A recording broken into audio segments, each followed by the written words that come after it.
with which we don't agree and treat people the same way. That's hardly a solution. Grave threat. That's what Justice Sonia Sotomayor said about the decision, I guess is the word, that the Supreme Court handed down 6-3. This was on their shadow docket. In other words, there were no public hearings. There was no arguments made before the court. An issue was presented to them. Several federal lower courts had ruled on this. Here's the story, and this falls into the kind of the testing category. The Constitution says that Congress can create agencies within the federal government. Congress can appropriate funds for them. Congress can mandate that they exist and what their functions are, like, say, the Department of Education. Congress created that. And according to the Constitution, when Congress says, here's $10 million to run the Education Department, you're the president. Article 2 of the Constitution, which is about the executive branch, says that the president must, this is shall or must, one of those two words, same effect, take care that the laws are faithfully executed. Now, the laws, of course, are what are made by Congress. So for 249 years in the United States, we have operated under the assumption, and in fact, this was confirmed by the Supreme Court in a case about 30 years ago, that had to do with Nixon trying to withhold money, that we've operated under the principle that if Congress appropriates the money and creates the institution, the president has to run it, has to fund it, has to make it work. And so Trump can't just say, no, we don't want the Education Department anymore, and no, I'm not going to spend the money, because those things are illegal, unconstitutional, and the Supreme Court has already ruled that. So instead, what he's doing is he's firing everyone there, effectively shutting down the agency because there's nobody to come to work. So this went before, two lower courts, a federal district court and a federal appeals court, both said, you can't do that, Trump. That's just a fancy way of getting around the fact that you don't want to spend the money and have the agency exist. And Congress said it should.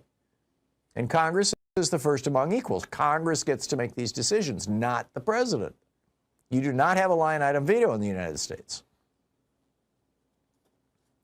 But for reasons unknown, because there was no decision issued, or no explanation issued other than the simple decision, the 6 Republicans on the U.S. Supreme Court said, hey, no problem. Go ahead and do it. And Justice Sotomayor writes, this decision is indefensible. It hands the executive the power to repeal statutes by firing all those necessary to carry them out. The majority is either willfully blind to the implications of its ruling or naive. But either way, the threat to our Constitution's separation of powers is grave. She says, when the executive publicly announces its intent to break the law and then executes that on that promise, it is the judiciary's duty to check that lawlessness, not to expedite it. This is wild stuff. Trump is breaking the law right in front of everybody, and you got 6 justices on the Supreme Court say, yeah, that's cool. Which raises the question, why? I mean, I get it that Clarence Thomas and Sam Alito live inside the Fox News bubble, so much so that Clarence Thomas's wife, Ginny, is constantly spewing, these wild conspiracy theories and, all this nutty stuff that you get off Fox and right-wing media. And maybe increasingly, maybe entirely, that's the case with the other 4.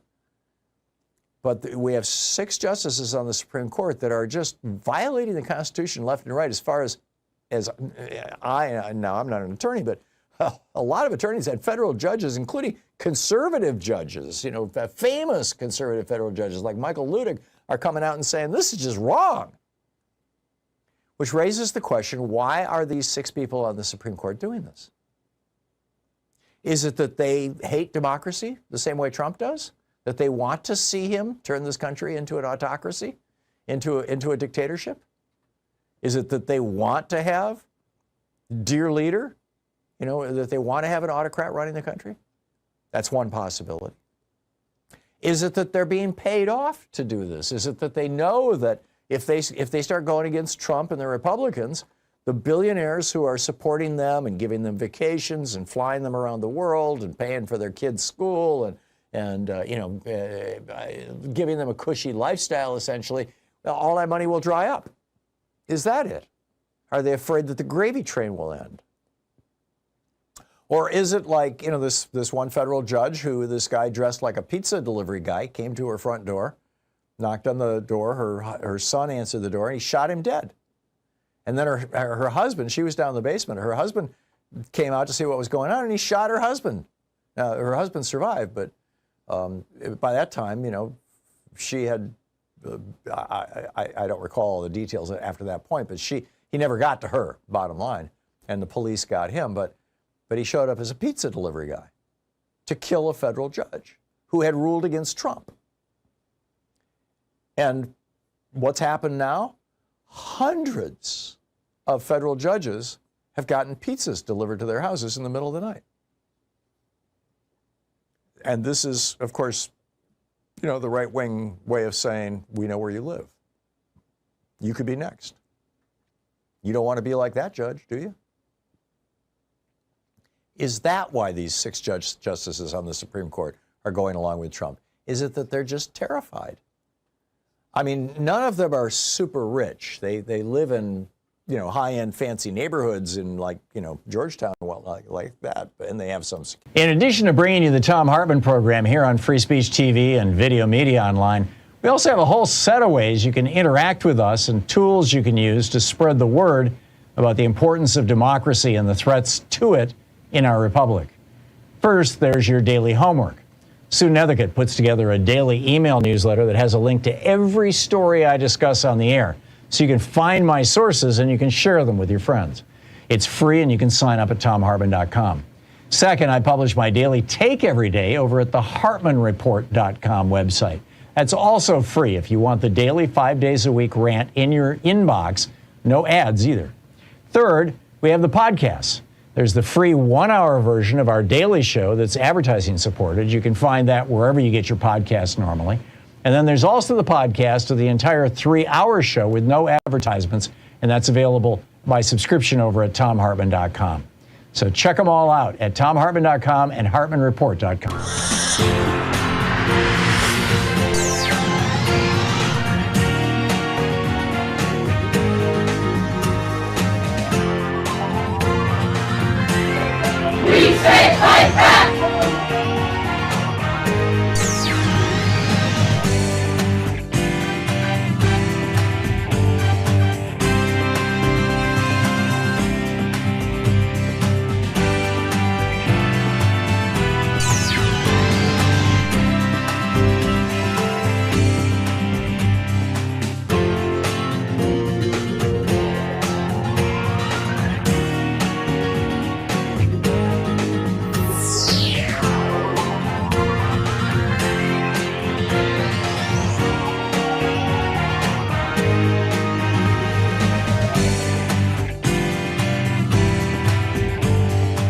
Our book today in the Thom Hartmann Book Club is by Brian J. Karam. It's titled Free the Press, The Death of American Journalism and How to Revive It.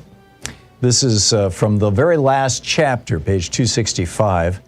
My father once told me that if you have a complaint, then you'd better have a solution. People bitch about everything, he routinely told me. They seem to like it more than solving problems. I've often thought about that as I spent a career covering the news. It is increasingly popular to merely ignore those things with which we don't agree and treat people the same way. That's hardly a solution. It only creates more problems. My pop also preached to me about adaptability, as did Alan, and that is a lesson I've tried to apply to every part of my life, to adapt. By the time Alan was preaching the same thing, it was a lesson I'd already learned, though it's still much appreciated. Today, the changing media landscape calls for adherence to some of our strictest tenets, while at the same time adapting to how we deliver the news to the public. Our democracy demands it. The local paper is perilously close to completely disappearing. Large swaths of this country live in news deserts. According to a study published by Axios in June 2021, the United States has lost some 37,000 newsroom jobs since 2016. And according to a study released on May 1st, 2021, by the University of North Carolina's School of Media and Journalism, more than 1,300 communities across the United States have lost all news coverage. Among the findings in the study, about 20% of all metro and community newspapers in the United States, about 1,800, have gone out of business or merged since 2004, when about 9,000 were being published. Hundreds of more have scaled back coverage so much that they're becoming what researchers call ghost newspapers. Almost all of the newspapers still publishing have also scaled back, just less drastically. Online news sites, as well as some TV newsrooms and cable access channels, are working hard to keep local reporting alive, but these are taking root more slowly than newspapers are dying. Hence the 1,300 communities that have lost all local coverage. To adapt to this undeniable fact, we have to make newspapers more viable and easier to sustain. We cannot afford to let newsrooms disappear because they play a vital role in delivering information that the internet cannot reproduce.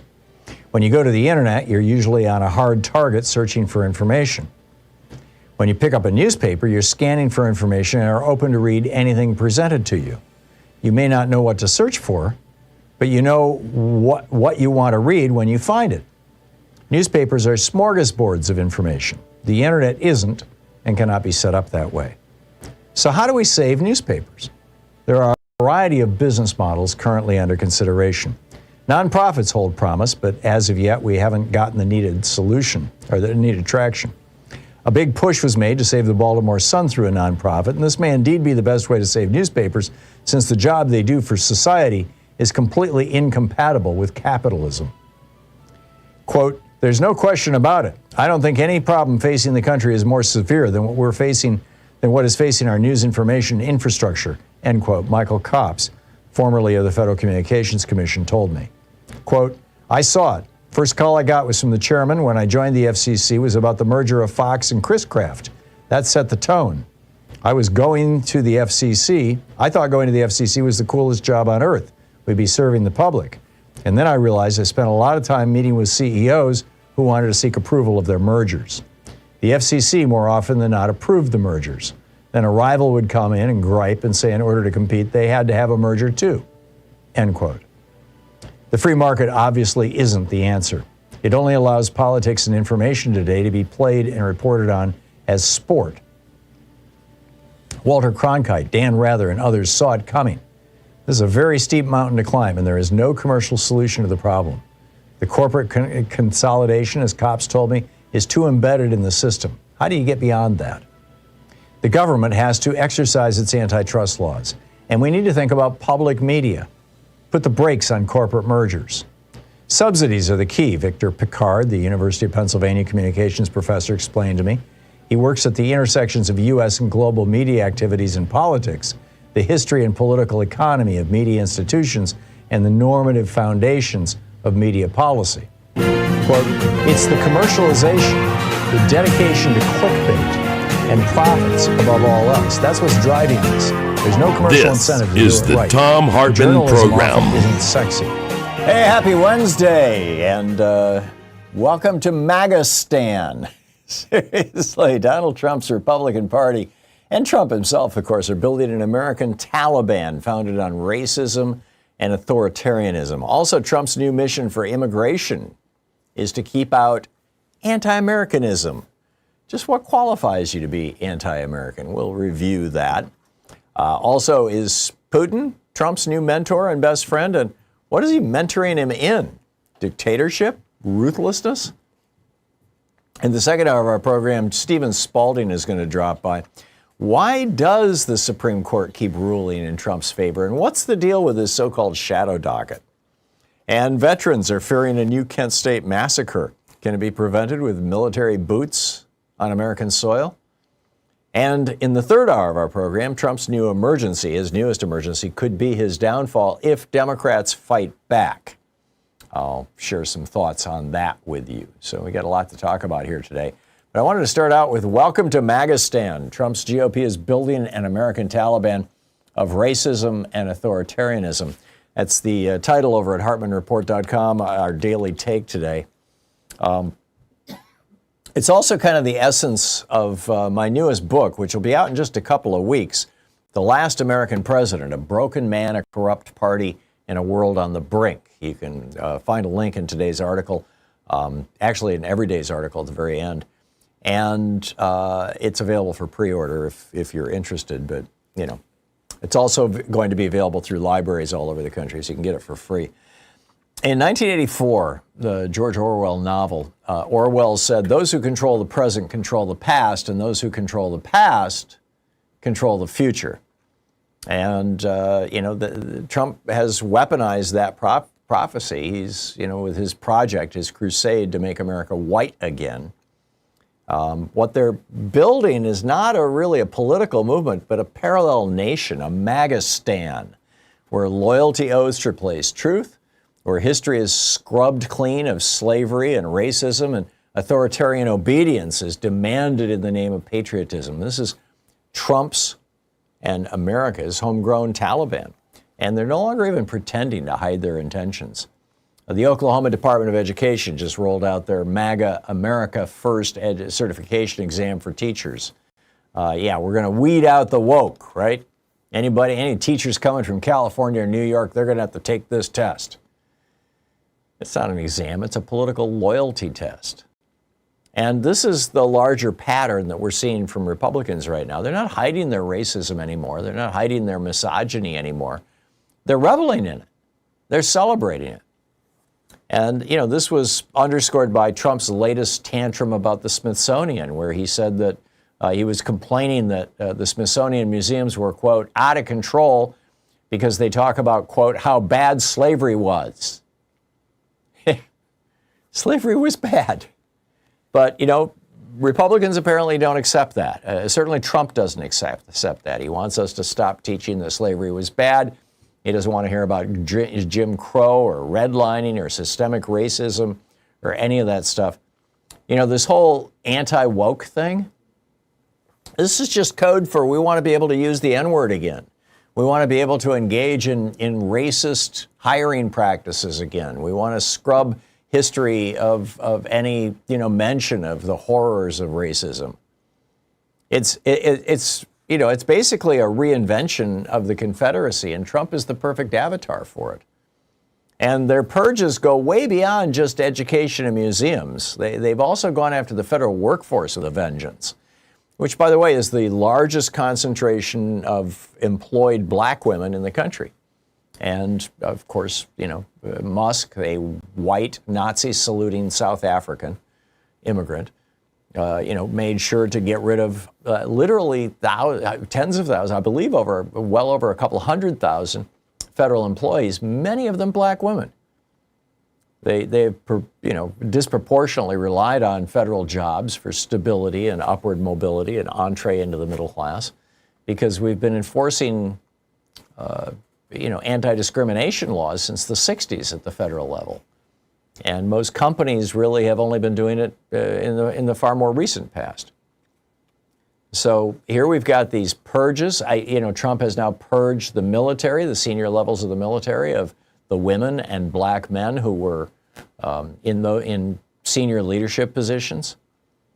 Trump is claiming that crime in D.C. is out of control. Of course, you know, that is code for black people in D.C. are out of control. Racism is really the thread that ties all of this together. You know, when 5 Republicans on the Supreme Court gutted the Voting Rights Act with Shelby County v. Holder, you know, Republicans immediately started basically suppressing the black vote. And in Rucho, the Rucho v. Common Cause, the decision that said gerrymandering is okay, the Supreme Court said, yeah, if you want to gerrymander districts based on race or based on politics, you know, just wink and nod and pretend that's not the case, and we'll accept that pretense. This is all about keeping power in the hands of white conservatives, no matter the cost to democracy. It's really what it's about. And it's not just limited to our own citizens, by the way. Trump is now deporting Afghan translators who literally saved the lives of American troops in Afghanistan and were promised a place in America. And now they're being arrested by ICE and deported back to Afghanistan, where they will be murdered.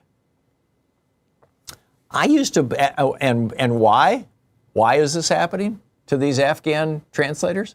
Because they have brown skin. It's so obvious.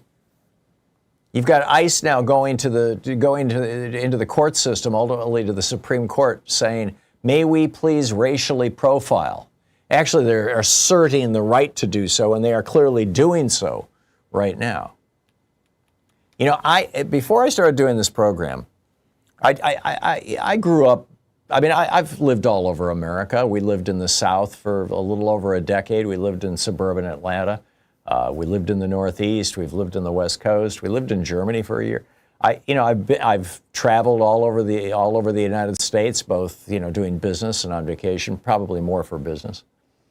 And I grew up in I think it was it wasn't an entirely white community, but let's say 99% white community. A lower middle class suburb of southern end of Lansing, Michigan. And so I had familiarity with white racism. I certainly saw a lot of it as I was a kid growing up. I knew people who were racist, who just casually used the N-word and stuff like that. I can't say that I knew anybody who had the power to enforce their racism the way that Trump and his father did, refusing to rent to black people. But I knew people who I clearly understood were racists. And I always assumed that it was maybe 20% of the American population. But since Trump, really, since 2015, it has become quite clear to me. I mean, Trump has won, well, actually Republicans, ever since the Voting Rights Act and Civil Rights Acts were passed, Republicans have won the majority of the white vote ever since the mid-'60s. And Trump is jacking that up. And I've come to the conclusion that the percentage of white people who are actually, fundamentally and deeply racist and largely in agreement with racist policies is probably actually between 55 and 60 or even 65%. And Trump and the GOP are just right up front saying that's who we're going to embrace. We're all about the white racists. And this anti-woke stuff that they're doing, this whole, war on woke and all this stuff, it's not conservatism, it's not patriotism, it's a naked pursuit of power using race as the weapon, embracing racism and misogyny. That's what the anti-woke or the MAGA movement is all about. It's about, we are the proud racists. We are MAGA, we are proud racists. So they're telling us exactly who they are and what kind of dictatorship they want. The question is, are we going to stand by in silence or are we going to fight back? Are we going to take back this country? This is the Thom Hartmann Program. Are we going to make America once again proud of its diversity? I think we can. I really do.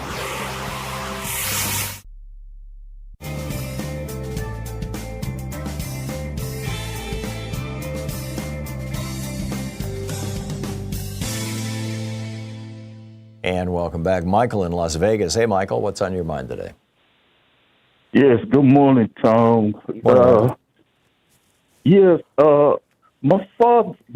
My grandfather fought in France in 1918, and then while they were sending black troops to France, some Indiana senators said, "Don't get any newfangled ideas about democracy." Right. And and my parents grew up in apartheid Mississippi, and that they fled to moderate Georgia, like a lot of black and even white people back in those days. Mm-hmm. And my parents taught us not to hate, and they lived through that. And there's just no excuse for so much racism now. And a couple of weeks ago, there was a young white kid on the bus here in Vegas that got the argument with an older white lady about her racism. A young white kid was telling her how stupid she sounded, and she was proud of her racism. Yeah, there's just no excuse for this. Yeah. Good point, Michael. So, do you think that people are starting to push back? Is that your point? Yeah, I think people are pushing back against this. That's great. Especially the Zoomers. Yeah. Which is so refreshing. I think you're right, Michael. I think the Zoomer generation is the fourth turning, is the awakening generation. Michael, thank you. Thanks for sharing that story. That was marvelous. Yeah, thank you. Thank you, Tom. Yeah, good talking to you. Maverick in Edmonds, Washington. Hey, Maverick, what's up? Hey, good morning, Tom. Good timing. I can actually stop and turn the truck off so it doesn't make so much darn noise in the background. The N-word. This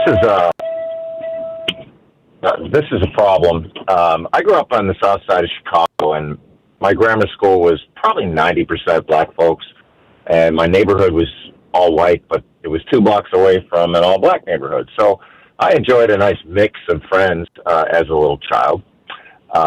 And then as a teenager, I was, if you heard me speak, I sounded a lot different than I did today because I used kind of the vernacular of the south side of Chicago in the neighborhoods. And there was actually a point, and I can remember this specifically, I was sitting in a van with a guy named Leo, and I was the only white guy. There was one guy from Laos who was my friend, and a gal from some Spanish-speaking country. This is a long time ago, like 1983 or 4. And I was able to use that word conversationally amongst these people. Mm-hmm. I never really got comfortable with it, but nobody batted an eye because I was one of them. I was one of the tribe, I guess you could use the word. Now, I don't have much hate in me, but I really have a disdain for racism and tribalism. I don't even like the term racism because it implies that there's different races, and I think prejudice is a much better word. Mm-hmm. But what I want to say, and I'll wrap it up real quick because I hear the music, hats off to my African-American friends who have taken that nasty, mean word, embraced it, and taken some of the hit out of it. Yeah. And I don't see anybody else has done that. You listen to Dave Chappelle toss the word around, and there's no hate in it. Yeah. So no, I get hopefully we can soften that up a little bit. Yeah. Thank you, Maverick.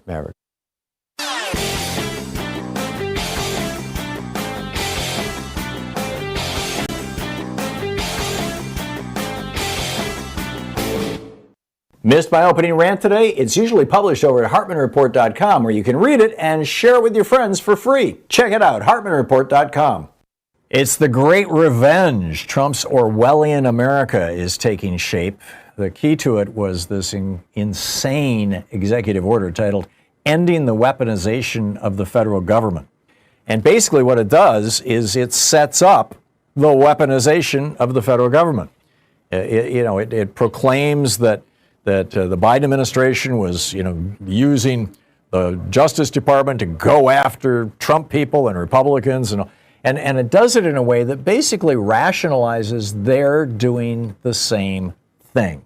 This is a absolute danger to our republic. This executive order and Trump's assertions around it, and you can read all about it. There's a whole op-ed about it, titled The Great Revenge, Trump's Orwellian America Takes Shape, over at HartmannReport.com. Get ready for the investigations, the arrests, and the show trials. HartmannReport.com. Check it out.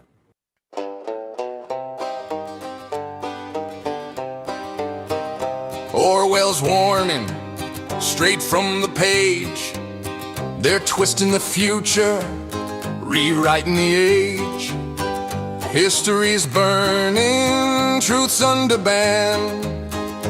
Welcome, my friends, to MAGAstan. Loyalty oaths, the past erased. Whitewashed glory in freedom's place. You can feel the walls closing in, but the fight for tomorrow must begin.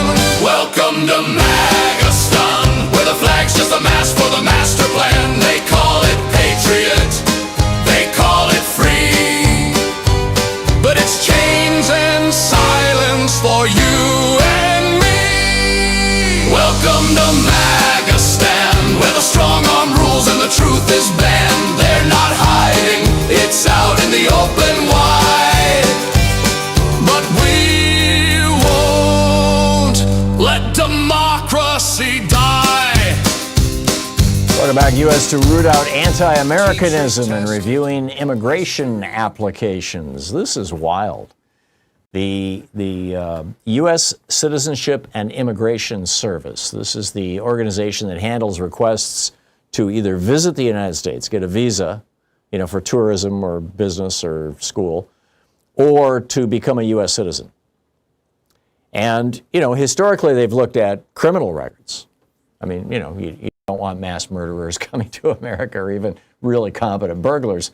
But now they're going to start looking at people's social media posts for what they're describing as anti-Americanism and anti-Semitic ideologies. In other words, if you write anything on your social media post and you're not a U.S. citizen, if you write anything on your social media post that could be, on Facebook, on Twitter, on, whatever, that could be interpreted as being anti-Republican, anti-Trump, anti-fascism, or anti-Netanyahu, you will be prevented from coming into the United States. Remember that guy from Norway who was kicked out? They stopped him at the border and they wouldn't let him in. He got off the plane in New York, as I recall. Maybe it was New Jersey. And he had the picture of fat J.D. Vance on his phone. I mean, they just went through all his pictures until they found one that they said, oh, this is offensive. This is wild. Back in 1952, the U.S. Immigration and Nationality Act. Now, keep in mind, this was not quite the peak, but this was during the beginning, the early stages of the McCarthy anti-communist hysteria. That 1952 piece of legislation defines anti-Americanism largely as communism, as an embrace of the Soviet Union, and says that the U.S. Citizenship and Immigration Services can keep people out of the country if they are open advocates for communism. Well, now they've extended this. The State Department says since Marco Rubio took office in January, is bragging that they have revoked 6,000 student visas. Virtually all of them because somebody said something, about Donald Trump or about Netanyahu or Israeli policy in Gaza or whatever that this administration disagrees with. This is no way to run a country. This is, we're supposed to have free speech in this country. Joe Walsh this morning posted a thing on Blue Sky where, or maybe it was on Twitter, it got reposted, but where he said, keep in mind, he's an old Republican congressman. He's a regular guest on this program. And Joe Walsh posted this thing where he said, I was always a big Second Amendment guy because I was afraid of a tyrannical government. Well, the tyrannical government's here. Where are the Second Amendment guys? Yeah, I mean, they've been warning us for years that the government was going to build concentration camps. Well, Trump is building concentration camps right now. Where are the Second Amendment guys? They're all in favor of it. And it was predictable, by the way. I mean, when Hitler was during his rise to power in Germany, he actually expanded gun rights. I know the Second Amendment people love to say, "Oh yeah, Hitler, took away everybody's guns." No, it was the opposite. The Hitler Youth, target practice and owning a gun was a big deal for the Hitler Youth because the right loves and embraces violence and weaponry and all these kind of phony masculinity symbols and stuff like this. And this is MAGAstan. This is what is going on. And now that we're saying, hey, if you disagree with the way that Netanyahu is slaughtering people in Gaza, or if you disagree with the way that Donald Trump is trying to turn America into a fascist country, then you can't visit the United States. You can't work here. You can't get a job here. You can't go to school here. You can't even come as a tourist. This is so wrong. This is so un-American. This is fundamentally un-American. This is Donald Trump trying to turn America into MAGAstan, a.k.a. Russia or Hungary. It's 27 minutes past the hour. Russia launching missile attacks on Ukraine. I'll tell you about that and pick up your calls right after the break. You're listening to the Thom Hartmann Program. Call 202-808-9925. Occupying the media 3 hours a day, 5 days a week. I'll be right back with you.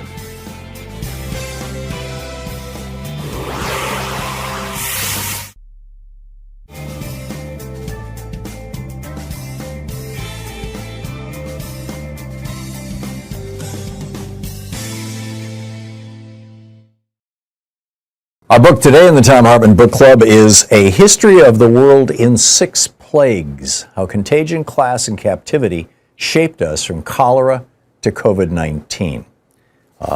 Book was published in March of this year. This is from the prologue. I rarely enjoy, and it's by Edna Bonhomme, B-O-N-H-O-M-M-E. I believe that's how it's pronounced. She writes, I rarely enjoy an entire night of rest without interruption. I fixate on the whorls of brass on a light fixture or a stray fly. Like many insomniacs, my angst has an origin story. It began when I was a child and is bound in my memories like a cankerous sore. In the summer of 1988, after nearly a week of high temperatures and perennial diarrhea, my parents, both in their early 20s, took me in desperation to Jackson Memorial Hospital, the same public infirmary in Miami where my mother would later work as a janitor. After a series of tests, I was diagnosed with typhoid fever. I spent a month there at 4 years old, lonely and scared, curled up small in a hospital bed that felt huge. The stale air wafted through my nose while the EKG machine rattled through the night. I heard the buzzing of the fluorescent lights as the stiffness of the bed pressed up against my body. Unable to swallow without feeling nauseous, I could barely eat. According to my aunts and parents, I nearly died. Hyperbole is a familiar register for my elders, their dramatic tales making for entertaining family gatherings. But for once, their alarm at my sluggishness and flushed skin made sense. I was seriously ill. Unmoored from myself with a deep headache, my throat burned and my cough echoed throughout the room. When my relatives visited me, I skulked along the ward corridors, dragging my tiny legs slowly from the bedroom into the playroom. But the worst part was that when the nurses arrived with my favorite fruit, mango, I barely touched the plate. Instead, I glared at them with repulsion and at every other nutrient with irritation as I crumbled into a state of fatigue. What had started as a fever turned into a curse that my miniature body, mind, and spirit could no longer bear. My hospitalization stretched on primarily to get me to a place of health, but also to ensure that I could not infect others. I lost weight. As each day turned into night, I heard the sounds of the nurses as they moved around, shaken. My decline, my high temperature, and eventually my progress were left to the staff. Most of the time, they confined me to the bed in the room, unable to move as I pleased or join the games of my friends who I could see in the playground in my mind's eye. In my confinement, I felt like I was outside of myself. This month of hospitalization has had a life of its own in the years afterward. In the early hours of the morning, as I am laying in bed, the early memories of captivity returns. I am reminded of the waves of tears that flowed down my when my parents would leave and the sense of being trapped. When one is bedridden with a life-threatening disease or a chronic illness, one might find oneself obsessed with death. I was too young to understand the cause or nature of my condition, but had a sense that death was something foreboding, a darkness hanging over me. Restless, I craved climbing the coconut tree in our backyard and searching for ladybugs and my cousins. My fear was driven by the conviction that I would not wake up the next time I closed my eyes. More than my parents' embraces and promises of safety muttered in Creole or the icy ball of the nurse's thermometer, the hospital bed was the most consistent thing I felt. The details of this period are less significant than the impact it created, how 3 decades later I feel irrevocably out of place when entering a hospital. I absorbed the hushed voices, the pastel-colored walls, and the Spartan hospital gowns. I could hear the doctors' voices, but could not understand what they were saying. The syllables rattled through the air, meaningless sounds. Barely able to articulate my thoughts in either Creole or English, I was a callow girl lost in a room of tubes and bright lights, obsessed with my plans to escape. I couldn't see past my hospital bedroom, my mom, in the sense that my restraint was my punishment for pushing a friend off the slide, as I recall doing in my local playground shortly before I was taken ill. All I could do was count the number of times my parents came per day or the moments the nurses came to feed me. I had no control over anything, what I ate, where I went, when I moved. Even when I imagined playing with my friends at the beach or pictured the sugarcane stalks in our backyard, my thoughts were dimmed by the atmosphere. When others entered the room, even my family, I felt they were surveying me, taking the measure of the bed, the equipment, and my body. Now I find that a bed, even when lying next to a friend or lover, is also a place of unease. Will they disappear in the middle of the night once I'm asleep? Or will their presence comfort me? For months after my infection with typhoid fever, I felt the profound injustice of being forced indoors and restrained, unable to feel the humid, heavy Miami wind blowing on my face, or watch the luxury sailboats with sunburned passengers splash across the calm water of Biscayne Bay. I learned how to sit still with my thoughts. Even today, hospitals agitate me, not because of their stiff chairs or drab walls or even their bland art, but because of my dread. Medical institutions remind me of my most profound envy for people who can sleep a whole night without interruption or harm. In the late 19th century, typhoid fever was one of the most prevalent diseases in America. When Mary Mallon, popularly known as Typhoid Mary, was identified as the asymptomatic carrier of the disease, physicians believed she had infected families in New York City for whom she cooked. The book is A History of the World in 6 Plagues.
After they finished, they just pounded the city of Kremenchuk.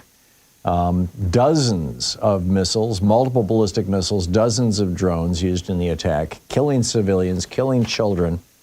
This is just killed 3 people, injured another 30. This is Putin's way of saying to Donald Trump and to the West, I'll do whatever I want. You guys can't stop me. And Trump is still kissing this guy's ass. Trump interrupted his meeting with Zelensky in the middle of the meeting with the Western world leaders to make a phone call to Putin to get his next set of instructions or permissions or, something. I mean, we've got a Russian agent sitting in the White House as our president. Is that what's going on? It's increasingly looking that way. So what's on your mind today? James in Montgomery, Alabama. Hey, James, what's up? Hey, Tom. I could not agree with you more than 1,000%. I want to disabuse anyone of the notion that since he was bailed out by Putin at the Taj Mahal in Atlantic City, New Jersey in 1987, that he has not been a practicing asset of the Russian government. And I mean, it's so obvious. Yeah. It's crazy. But the main topic I wanted, and why doesn't anyone, why are they so afraid to make that public knowledge? I mean, what, that Trump is a Russian agent? I think it's fairly obvious, isn't it? Well, it is to you and me, but we don't hide ourselves in the untruth, in the Fox News, Shiloh, false information, half-truth universe of Newsmax and the other garbage that's out there. But wanted to say that the scariest thing about all of this to me, and it goes back to the idea that the truth that you're pushing, that this is MAGAstan, is that this seems to appeal to about a third, maybe a little over a third of our population, that they don't have any problem with any of this. Yeah, Bob They don't Altman. have any problem. Finish your thought, Sorry. James. Well, they don't have any problem with grabbing up non-white immigrant people that are here legally, people that are a productive, important part of our workforce, of our society. That they don't have any problem with grabbing them up with no habeas corpus, no other. They're guilty of not being white, and that this is insane. No. Walking while brown. Yeah, you mentioned about a third of America seems to be okay with this. And I think that's probably a reasonable statistics, even as Trump's numbers are plummeting. Robert Altman wrote this book called The Authoritarians back in the 90s. I think it was 1992 when he wrote it. And John Dean, Richard Nixon's former right-hand guy, his lawyer, his White House lawyer, who went to prison for supporting for supporting Nixon, as did Nixon's Attorney General, John Mitchell. In fact, half a dozen people from his administration went to prison. One can only hope that the same thing will happen to the people working for Trump right now. But in any case, John Dean wrote a book called Conservatives Without Conscience, based on Robert Altman's work. And Altman's thesis was that about 20% of the population of any country at any time leans authoritarian. A very small slice of them are authoritarian leaders. But the vast majority of them are authoritarian followers. And that when you have times of crisis, whether it's economic crisis or warfare or famine, or in the case of 2020, a pandemic, when you have a time of crisis, that percentage of people who are willing to embrace authoritarianism grows substantially. It could get half again larger at the very least. And those are really important points. And Altman and Dean wrote them as a warning, but I think that the GOP is taking them as an instruction manual. James, thank you. Your points were so spot on. I appreciate the call. Tom in Columbus, Ohio. Hey, Tom, what's on your mind today? Something about it is Trump rolled out the red carpet for Vladimir Putin. Literally on a U.S. military base in Alaska. This is so offensive. Putin was paying the Taliban in Afghanistan to kill U.S. soldiers. Yep. To kill our soldiers. And he's giving, and in front of our own military, he's clapping and giving a red carpet treatment. Yep. I mean, that's shameful. Yep. And one other thing, and I got to give credit to someone on Democratic Underground who wrote this. If Russia wants peace, you know what they have to do? Stop fighting and go home. Yeah, stop bombing. Stop bombing Ukraine. Yeah. It's real simple. Yeah, but if the Ukrainians stop fighting, they won't have a country. Mm-hmm. And all this garbage about land swaps, no, it's surrender. Yeah. Can you imagine Franklin Roosevelt saying, well, we'll work things out with Hitler. We'll give him a little bit of land. He can have half of Poland. Not a problem. Maybe a third of France. Of course, I thought, he should have at least gotten a quarter of France after the war. What Trump is proposing, obviously what Putin is proposing, the same thing, is just insane. It's just insane. And it ratifies that one European country seizing land from another European country through force by killing civilians is just a fine thing to do. And, of course, that means that you're going to get a hell of a lot more of the same, just as we saw in 1930, in the period from 1936 to 1940 in Germany or in Europe. Yeah. But, Tom, one more thing on this is you want to see what a good job Joe Biden did when he went and visited Ukraine. Mm-hmm. Look at the coalition he put together to help him.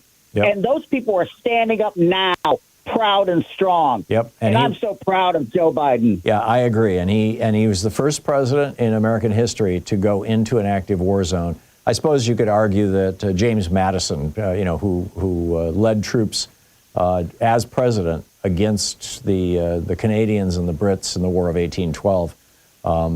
Maybe was the first, but it's crazy. It's, what's going on. Tom, thank you. Well said. Bob in Raleigh, North Carolina. Hey, Bob, what's on your mind today? Boy, Tom. Hey, you had some pretty heavy subjects there, so we've had some really good comments already. I wanted to give a story of, I guess, in the words of, the best of times, the worst of times, the best of human behavior, and maybe not so good. Mm-hmm. This is in my own family. So my parents came to this country. My father came. He immigrated to this country from Mexico. My mother was born here. They go into med school. They'd matched. They were going to do their internship and begin their general surgery residency. And they were in Chicago, the South Side. That's where I grew up, the Southeast Side. Mm-hmm. And they befriended a young couple who had them move in while they were interns, because at that time they're working 100-hour weeks. They were a young. My parents were a young couple, and they got to live with them, to them to be able to save up enough money, which was a nice gesture from Massey and Alice Bryant. I'll just leave it their name, until my parents had enough money for a down payment of a house on the Southeast Side. My parents wanted to buy a home, and the neighbors found out about their last name, which is a very traditional Spanish surname. They formed a petition. They picketed. They didn't want to have them move in until our neighbors, who were going to be our neighbors across the street, who happened to be of the Hebrew faith, Jewish. They band together and said, no, they have the right to be here. Well, my parents moved in. They got a chance to know my parents. They got a chance to know my family. And it was interesting that the very families that protested keeping my parents out, this is in 1955, say 55, 56. So this is a ways back, but not that far back. And their kids played with my sister and myself. So, it was like the fear you talk about, our tribalism, which is kind of our hardwire. Is that a saber-toothed tiger behind, or is that a bear? Right. Our tribalism, and yet putting down that fear and then realizing, oh, wait a minute, maybe we were wrong, and that would be, it's a marvelous story, Bob. And what you're explaining is exactly why the Trump people, why these white supremacists, the Stephen Millers and Donald Trumps of the world, why they want to have segregated communities, why they don't want to have, diversity, equity, and inclusion. They don't want people of different backgrounds, different racial and religious backgrounds, different gender orientations to get together, because when you get together, you discover, hey, we're all just people here. And that they make much more money and have much more political power if they can keep us hating each other, which is the principal goal of Fox so-called news and the right-wing, hate media machine, is to cause Americans to hate and fear each other. Bob, thank you. So well said. Appreciate the call. It's 45 minutes past the hour. I'll be back with more of your calls in just a moment. Stay with us. You're listening to Thom Hartmann. Visit ThomHartmann.com for audio and video archives. Exposing the con in conservative. I'll be right back with you.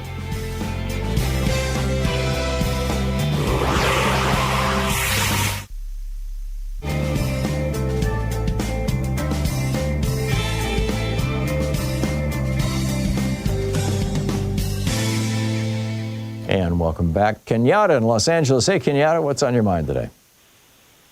Well, I wanted to kind of give you my impression of something you had mentioned earlier about you thought that potentially 65% of white people or European Americans are potentially racist.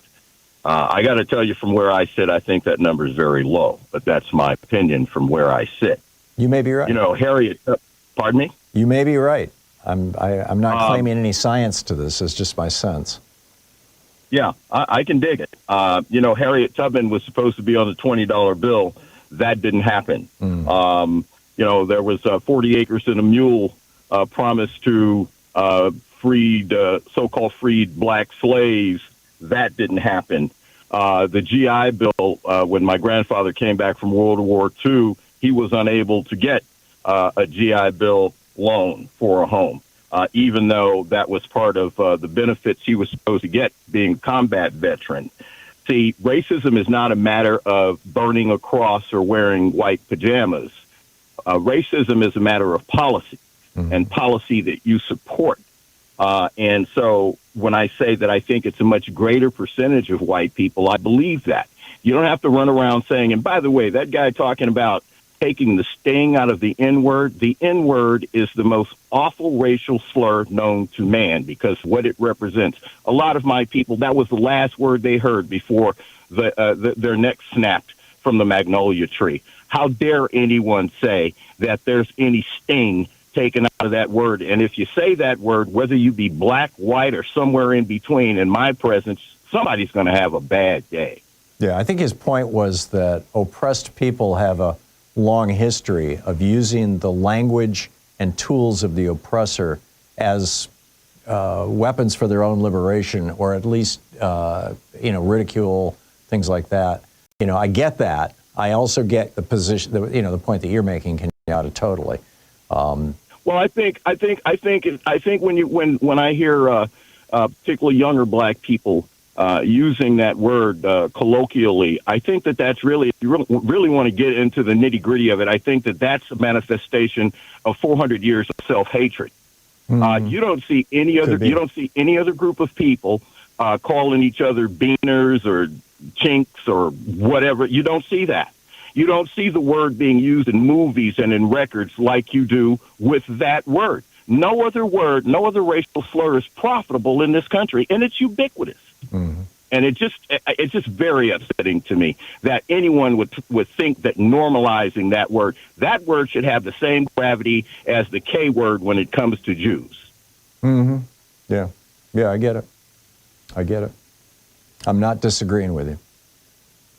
It is what it is. Yeah, and it's got a long and horrible history. And it does. I'll just leave it at that. Well said, Kenyatta. You're still writing your newsletter over at Substack, right? I think I got did. the last one yesterday or the day before. Yeah. Well, yesterday's column was about the meaning of "finish the job." Yeah, that's right. And, that's right. Yeah, I read it. Yeah, and that it's a very fascinating topic. So if anyone wants to check it out, I'd appreciate it if they do, man. Yeah, just go over to Substack and plug in Kenyatta, and his newsletter, your newsletter will pop right up. Kenyatta, good talking to you always. Thank you very much for the call. Thank you, sir. Yep. Bye-bye. Yep. 10 minutes before the hour. I'll be back with more of your calls in 1 minute. Stay with us.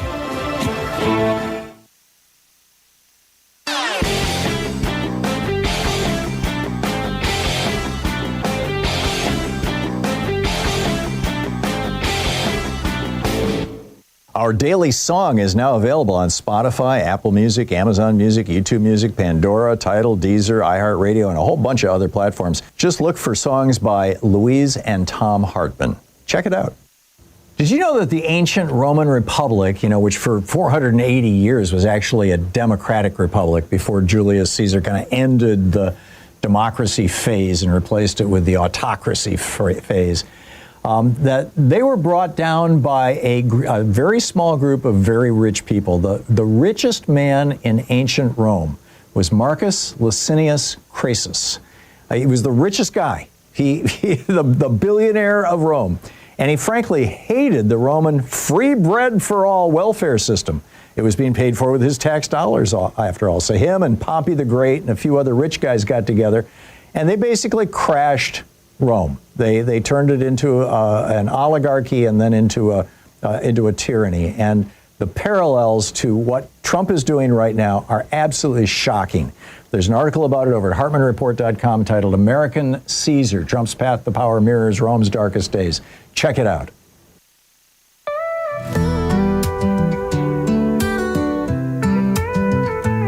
Two minutes past the hour, picking up your calls here. George in Cripple Creek, Virginia. Hey, George, what's on your mind today?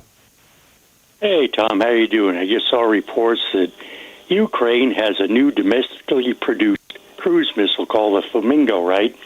Really? It's got a range of 800 miles, carries a payload of 2,500 pounds, travels at 600 miles per hour, and is launched from a two-axle tail, transporter, erector launcher, and is resistant to electronic countermeasures. So it's mobile and is very hard to target. So now that means Ukraine doesn't have to rely on getting permission to, like using the German supplied Taurus or the Ukraine Storm Shadow. It can hit Russia on its own. That brings St. Petersburg and Moscow into range, and even bases in the part of Siberia. Wow.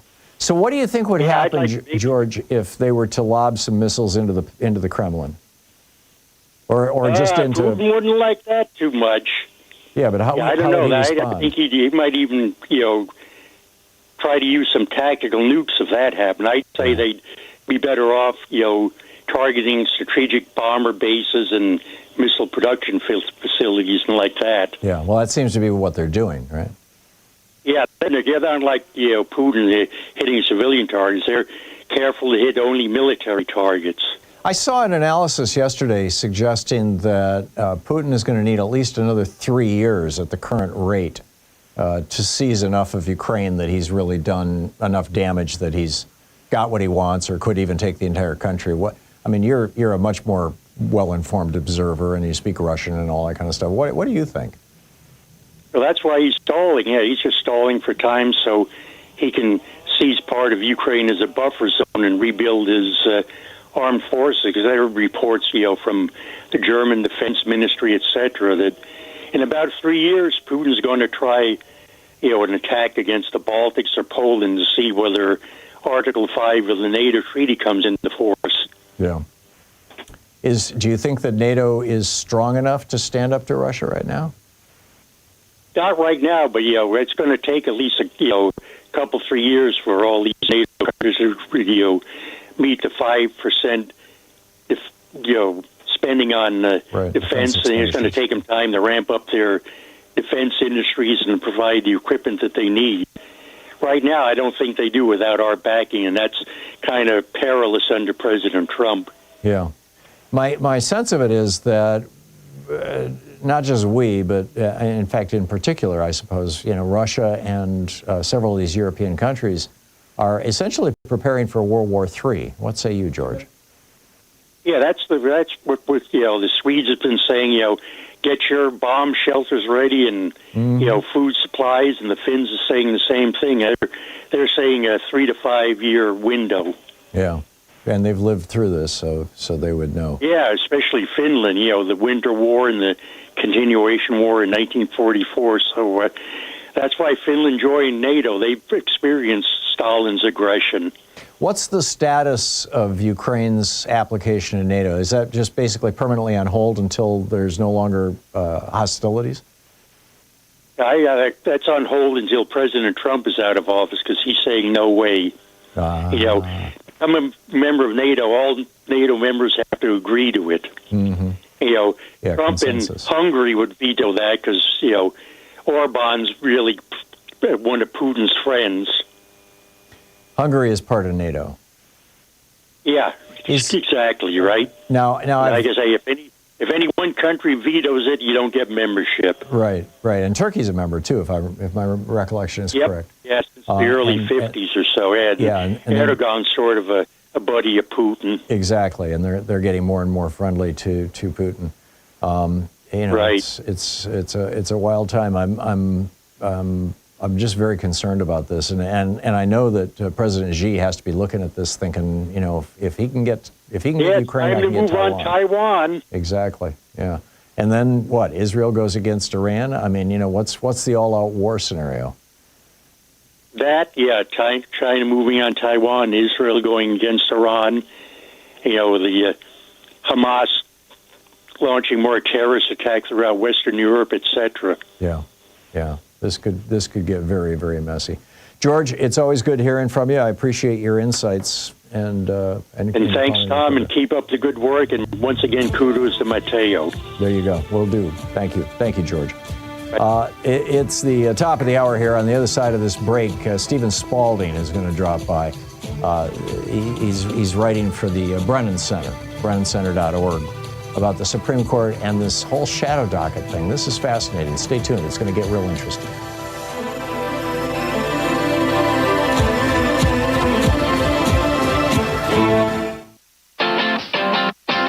You're listening to Thom Hartmann.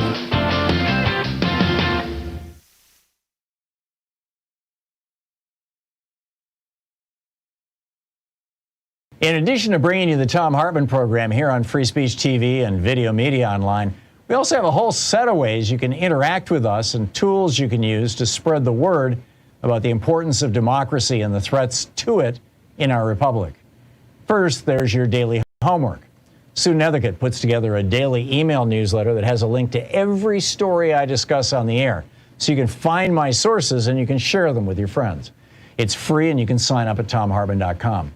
Second, I publish my daily take every day over at the hartmannreport.com website. That's also free if you want the daily 5 days a week rant in your inbox. No ads either. Third, we have the podcasts. There's the free 1-hour version of our daily show that's advertising supported. You can find that wherever you get your podcasts normally. And then there's also the podcast of the entire 3-hour show with no advertisements, and that's available by subscription over at thomhartmann.com. So check them all out at thomhartmann.com and hartmannreport.com.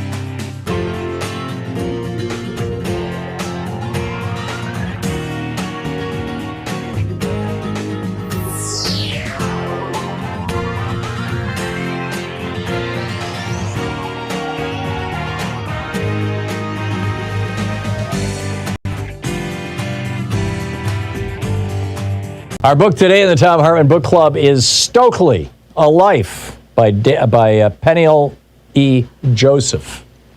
This is from the preface. Stokely Carmichael is a troubling icon of America's civil rights years. His Black Power call became a national Rorschach test. Whereas many blacks viewed it as righteous, many whites saw violent foreboding.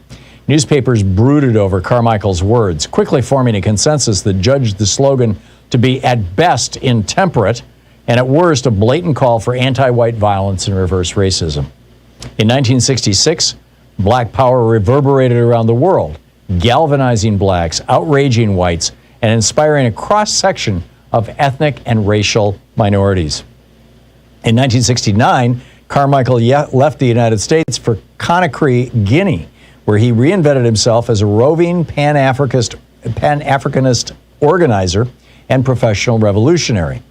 For the next 30 years, he remained an energetic dissident, a throwback to the heady years of the 1960s. Carmichael turned the quest for black political power into his life's work. His faith in a style of politics many considered anachronistic came out of the same tenacity and stubbornness that once made him one of the most effective and controversial activists of his generation. These same qualities, however, limited Carmichael's efforts as a Pan-Africanist political mobilizer. Before leaving America, Stokely resigned as Black Power's glamorous enfant terrible. Telegenic, brash, equal parts angry and gregarious, whether dressed in three-piece suits, leather jackets, sharecroppers' overhauls, or African dashikis, Carmichael became to represent the era's multifaceted identity, a hipster hero whose easy grace allowed him to consort effortlessly with both the dignified and the damned. The name Stokely Carmichael first came into my consciousness when I was a young boy coming of age in New York City. As the proud son of a Haitian mother who belonged to local 1199 Hospital Workers Union, part of SEIU, I grew up hearing stories of how civil rights activists, Black Power revolutionaries, Pan-Africanist freedom fighters, and trade unionists helped to shape a new world in America and beyond. By the time I was in elementary school, I was on my first picket line, accompanying my mother in support of an 1199 strike. Both Malcolm X and Martin Luther King supported 1199 during the 1960s. Stokely Carmichael's political importance came into sharper focus when I was in junior high after the premiere of the landmark PBS documentary series Eyes on the Prize, which featured the 24-year-old Carmichael's fiery Black Power speech and rightly characterized Stokely as his generation's heir to Malcolm X. Over the course of a decade of research on Carmichael, I would come to understand him as that and much more. Carmichael's youth, casual dress, and charisma made him an easily identifiable hero, one whose quick smile and passionate speeches left an indelible impression. An adopted son of the South by way of Trinidad, the Bronx, and Harlem, Stokely adapted to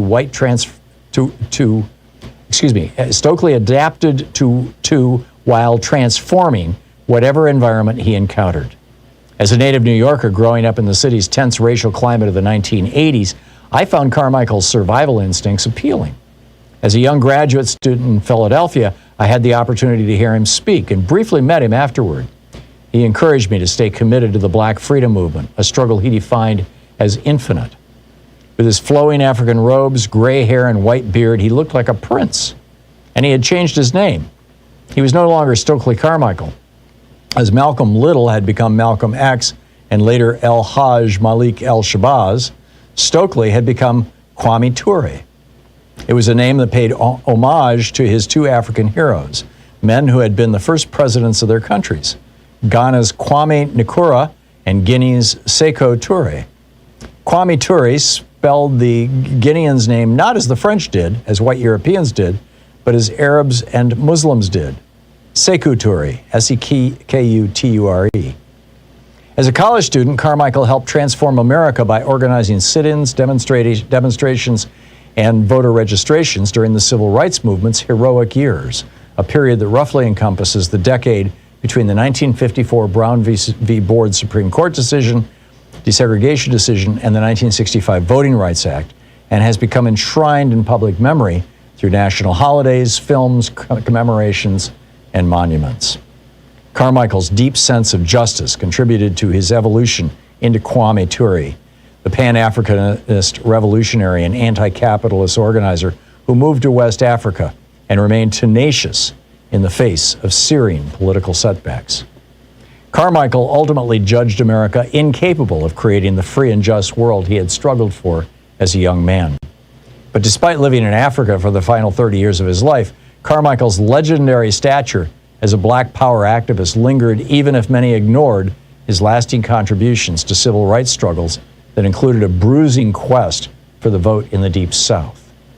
Although today largely forgotten, Stokely Carmichael remains one of the protean figures of the 20th century, a revolutionary who passionately believed in self-defense and armed rebellion, even as he revered nonviolence. The book Stokely, A Life, by Peniel L. Joseph.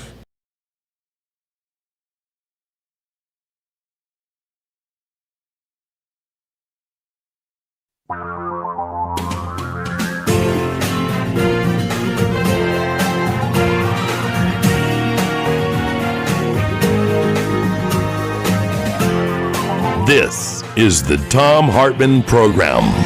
Welcome to the second hour of our program. On the line with us, Stephen Spaulding, the Managing Director for Democracy at Brennan Center's Kohlberg Center, brennancenter.org.kohlberg-center. Steve Spaulding, S-T-E-V-E, Spaulding on Blue Sky. Steve, welcome back to the program. It's been a while since we've talked. I'm glad to have you back with us. Thanks, Thomas. Good to see you again. Appreciate it. Thank you. This just a marvelous piece that you guys published. The Supreme Court must explain why it keeps ruling in Trump's favor. And it brings up this so-called shadow docket. This is something I think probably most Americans didn't even realize existed, and probably most Americans still don't. Can you explain to us what's going on here? Sure, happy to. So the way the Supreme Court generally decides cases, and it's roughly anywhere between 40 and 70 a year, a lot of people are familiar with, right? The litigants go, they battle it out in the lower courts, and eventually their case makes it to the Supreme Court. And the Supreme Court only hears a tiny sliver of the thousands of cases that are in process. But usually what you have are the litigants, the parties go before the justices, there's an hour plus of oral argument. The courtroom is usually packed, and then we expect a decision from the Supreme Court, an opinion usually, with justices signing on and a dissent. That's the usual course. But what we are seeing increasingly in really high stakes matters, is the Supreme Court's use of its shadow docket or its emergency docket. And as my colleague Alicia Bannon, who leads the judiciary program at the Brennan Center, laid out in her piece, which people can access at brennancenter.org, what's happening is the court is using the shadow docket, which is usually reserved for basic like procedural matters. Think setting a time for oral argument or extending time for when briefs have to be in, or other very basic procedural matters. We're seeing the court also use its shadow docket to essentially greenlight of late a number of controversials and arguably unlawful actions by the Trump administration. And it's using the shadow docket in a way that we really haven't seen at this scale and at this level before. To put this in perspective, in the first 20 weeks of the Trump administration, it issued shadow docket decisions about 19 times. 19 is the number of requests that the Biden administration made on the Supreme Court shadow docket in its 4 years. And how is this different? Well, when the court makes a decision via the shadow docket, it does so rarely giving any explanation at all. It's usually just a short, very short decision that a lower court decision is, for example, on hold. And the public, the litigants, lower court judges, no one knows why the court made the decision that it did. So it's using this expedited process that's usually reserved for procedural matters, as I said, to make sweeping decisions as cases might bubble up again. So just a couple of examples of where we've seen this so far. Look at DOJ accessing sensitive Social Security information held by government agencies. The court allowed that through its shadow docket, no explanation at all. Dismantling the Department of Education, firing many of its civil servants. We know this has been a long-term goal of the conservative legal movement, or a facet of the conservative legal movement, to dismantle the Department of Education. The court is allowing that to happen when it decided to allow those mass firings to move forward, and didn't really give a word of explanation for why it did that through its shadow docket. And there's a whole host of other decisions, whether it's kicking trans people out of the military, whether it's allowing the president to fire members of independent boards like the National Labor Relations Board. The court is doing it without giving much of any explanation at all. I've noticed that particularly Sotomayor, but also Elena Kagan have been writing essentially dissents to shadow docket decisions. Are these actually called decisions? Well, they're decisions in the sense that the court is making a decision in a case. It might not be making a final decision. It may be tipping its hand as to what the final decision will be. But what we're seeing is, for example, when you have, let's say that the Secretary of Education wants to unlawfully fire a number of people, a number of employees. Litigants will go to the trial court, the district court, to try to stop that. The district court will may put an order and enjoin that action, which means stop that action. And then the government runs up to the Trump administration, comes to the Supreme Court, and the Supreme Court will just stay, i.e. take that injunction away and allow the action to fire these employees move forward. That case will likely make its way back to the Supreme Court, perhaps on the merits, but by that point, all of these employees in the Department of Education have lost their jobs, perhaps found other jobs, moved on with their lives, and by the time the court considers this case again, the damage is done. And another reason why this is just so problematic, right, is that the Supreme Court, the Chief Justice, John Roberts, once said that it is the, quote, most transparent branch of government.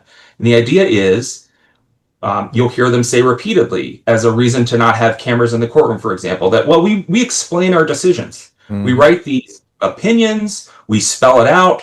People can read the opinion, know exactly why we made a decision. You might disagree with it, but at least you see the decision. That is not how things work on the shadow docket, and that is not how these huge cases are being decided.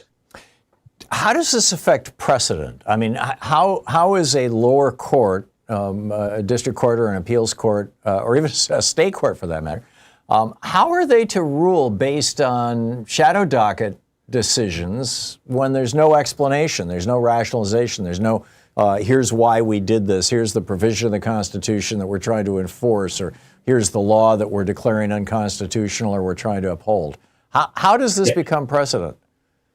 Well, there's very little reasoning. As I said earlier, sometimes they tip their hand. So, for example, for 90 years now, there's been a case, a landmark case called Humphrey's Executor, which basically says the President of the United States cannot fire certain members of independent agencies, commissions, like the National Labor Relations Board. That's a case, again, 90 years old, that we now expect the Supreme Court to overturn.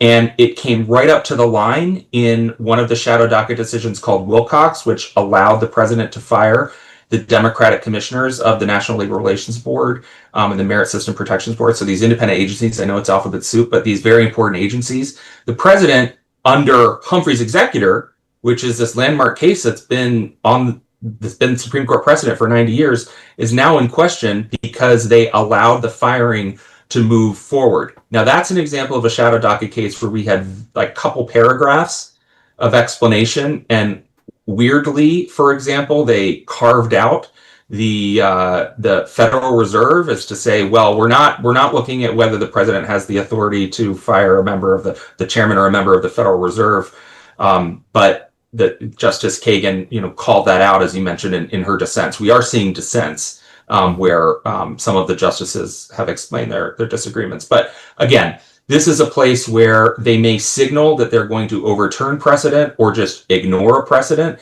in allowing certain measures to move forward. But it gives no guidance at all to the lower courts. So do these decisions become precedent? I mean, are they binding on similar cases? Well, they shouldn't, but they are treated that way. We saw actually an example of that dealing with some of the president's actions when it comes to deporting people from the country. The court issued one shadow docket decision to essentially greenlight that. There was a lower court that went a different direction, and the court had to come back in again and say, well, as you saw from our previous case on this issue, we allowed that to move forward. So it's very confusing to the judges, the lower court judges, who have to divine the Supreme Court's intent in some of these cases with very thin reasoning. It's not supposed. They're revisiting precedent, but that's not what they're supposed to be doing here on the shadow docket. Yeah, I get it. Is it reasonable to conclude or argue that basically the Supreme Court under John Roberts and with this conservative lineup has become basically a rubber stamp for the GOP and to hell with the Constitution? Or am I do I have an exaggerated sense of alarm here? I don't think that you have an exaggerated sense of alarm. I think we are seeing repeatedly a pattern that's troubling. We're seeing a pattern that's not explained by the justices, and by not laying out even a bare bones rationale on most of these decisions, it leaves the public to question whether this court is being fair and impartial, or whether it is apparently in these decisions, again, greenlighting and opening the door to these power grabs by the executive. At the same time, in our system of checks and balances, we have a Congress, a majority in the Congress that's largely been AWOL, not providing oversight, which has allowed the court to really aggrandize its power in this space. Yeah, it's a remarkable story. What Stephen, we just have 1 minute here before we hit a hard break. What can be done about this? Well, this is a relatively new phenomenon. Senator Blumenthal led a bill in the last Congress that would require the court to put out an explanation for its decisions. That's a concept that Justice Kagan recently spoke about when she was at, I believe it was a confab of federal judges. And she talked about the need to explain. That's what courts do. They explain their decisions. Right. This bill by Senator Blumenthal would require the court to do that. That's one thing, but there's other things that can be done to shine a light on this. Well, also just, expand the court or term limit the court in ways that would get some of these old reactionaries off it, like Thomas and Alito. Yes, certainly term limits has strong bipartisan support among a number of court watchers, and certainly among the people. 78% of the people, according to a Fox News poll, strong majorities of Republicans, Democrats, Independents believe there should be term limits. And so that is something that we certainly support. This is an issue that Democrats need to be pushing really hard. Republicans have certainly won elections based on this Supreme Court. Stephen Spaulding, the Managing Director for Democracy at Brennan Center's Kohlberg Center. Stephen, thank you again for dropping by. Thanks, Tom. Yeah, good talking. This is the Thom Hartmann Program. 18 minutes past the hour, back with more of the news of the day and your calls in just a moment. Stay with us.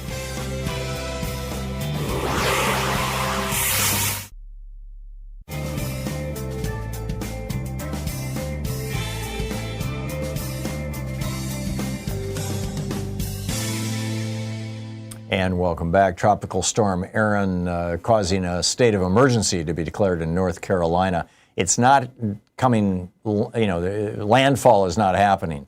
It's not coming on land, but it is sending a hell of a storm surge and some big storms. And what I found interesting in the reporting this morning from the press is that this is the most rapidly forming major storm in history so far.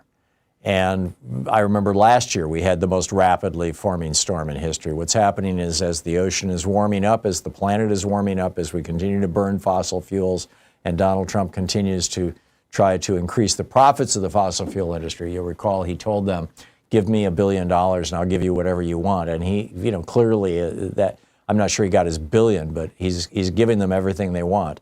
And they helped make him president. So here we are. Roger in Seattle. Hey, Roger, what's on your mind today? Thanks for bringing up that item about quid pro quo with the fossil fuel. Yeah. So now that you sent up, I'll make a quick comment, and then I'll go to my main thing about a Murray letter that I just sent today to my Senator Murray. Mm-hmm. If he's going to require a buy-in to that chip company to get sales to China, mm-hmm. why don't we buy in the fossil fuel corporate welfare, or go into Boeing here in Seattle? Because I know my cousin used to work at the Export-Import Bank and make deals for Boeing. So it's if you're going to say, okay, to the chip bros, give me some of your $1 billion, what about to the oil and some of the legacy billionaires from the oil or other parts of America industry to say, okay, you want corporate welfare? Give the federal government a little bit of that back. Yeah, good luck with that. I wrote a letter to Senator Murray this morning saying that we should stop the Trump lies by filing a court injunction based on violating HIPAA and the Americans for Disability Act. HIPAA is a very sensitive thing that Social Security numbers are keenly tied to, and yet they've just opened the doors essentially to all the old people and everyone else. Yeah, that has Big Balls has all your information now. Yep. So all these teenagers are going to say, "Oops, I let your Social Security number onto the dark web. Too bad. Now your medical bills aren't going to get paid until this gets sorted out." Well, I guess some more people are going to die. Yeah, it's a grim situation, Roger. Have you heard back from Senator Murray? I just sent it this morning. Oh, okay, yeah, it's a little early, but yeah, I think this is a major issue. And and emblematic of broadly how this administration doesn't care about precedent, doesn't care about the average person, doesn't care about the health of this country. All they care about is whether the fossil fuel industry and the other billionaires, now it's the tech billionaires and the crypto billionaires as well, are just getting richer and richer and richer, because Trump himself is now a tech billionaire and a crypto billionaire. It's crazy. Roger, thank you for the call. Spot on. 22 and a half minutes past the hour. I'll be back with you in 1 minute. Stay with us.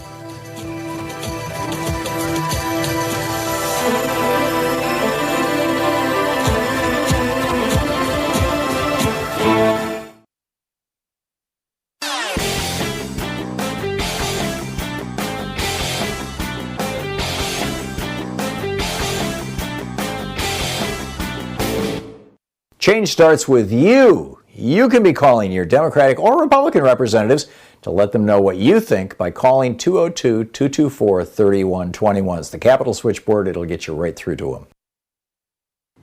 A lot of people wonder, where did this whole right-wing movement to basically gut our freedoms and end DEI and all this other, where did this all begin? It all started back in 1951 with a book called The Conservative Mind, From Burke to Eliot by Russell Kirk.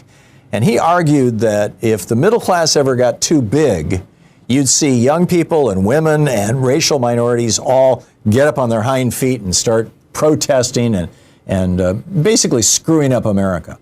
And in the 50s, even Republicans thought he was nuts. But then the 60s happened and all those protests, and suddenly Republicans thought, yeah, he's right. We've got to destroy the middle class, or at least cut it back. And that was Reagan's mandate when he came into office in 1981. There's a whole article about this. You can read all the details. It's titled The GOP's 60-Year Conspiracy to Kill Our Democracy. None dare call it treason, but I will. Over at HartmannReport.com. Check it out.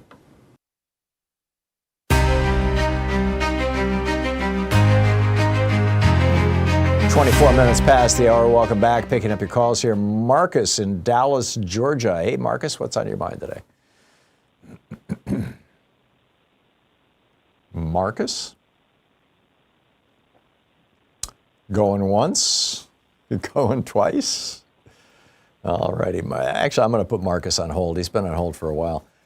Keeps me up at night. Veterans fear Trump is gunning for another Kent State massacre. This is a fascinating story. It was Adam Lynch writing over on Alternate. And he's basically writing about a story that first appeared on Salon that, they're quoting, for example, Janessa Goldbeck, who is a U.S. Marine Corps veteran and CEO of Vet Voice Foundation, a pro-democracy veterans group. And she said, she's talking about Trump, and she said, what he said during the Black Lives Matter protests, he's eager to create escalatory situations. Trump, according to Mark Esper, his defense secretary, said, can't you just shoot them? Just shoot them in the legs? And Esper said no. And in fact, in his memoir, he said he had, quote, had to figure out a way to walk Trump back. And months later, of course, he was fired for insufficient loyalty. But Mark Esper is gone. John Kelly, who called Trump an aspiring dictator, is gone. Esper called, who is the former chairman of the Joint Chiefs of Staff, or Mark Milley, excuse me, former chairman of the Joint Chiefs of Staff, described Trump as a, quote, total fascist. And instead of these guys, these rational guys who actually care about democracy, small d democracy, we've got Stephen Miller and Pete Hegseth, who are, according to Salon, quote, eager to demonstrate their loyalty and inflict pain on the president's domestic enemies. But then you got these National Guard members, and he notes, many of them just signed up for free college in exchange for laying down sandbags during a natural disaster. And are they willing now to, fight and die and kill their fellow Americans on behalf of a 79-year-old strongman's political agenda? This is a quote from Davis saying, quote, when the Ohio National Guard shot and killed 4 unarmed students at Kent State in 1970, a majority of Americans blamed the kids. I didn't realize this. Just 11% of Americans blamed the National Guard for killing these children, these young college students, according to a Gallup survey. Local reactionaries, in other words, Republicans, even interrupted the students' memorial search, chanting, Kent State 4 should have studied more, rather than being out and protesting. Christopher Purdy, an Iraq War veteran and founder of the Chamberlain Network, says Trump thinks this could be politically advantageous to have troops shoot You're at listening people. to the Thom Hartmann Program. Call 202-808-9925. Are we looking at future Kent states right here in America? Inquiring minds want to know. I'll pick up your calls on the other side of the break. Stay with us.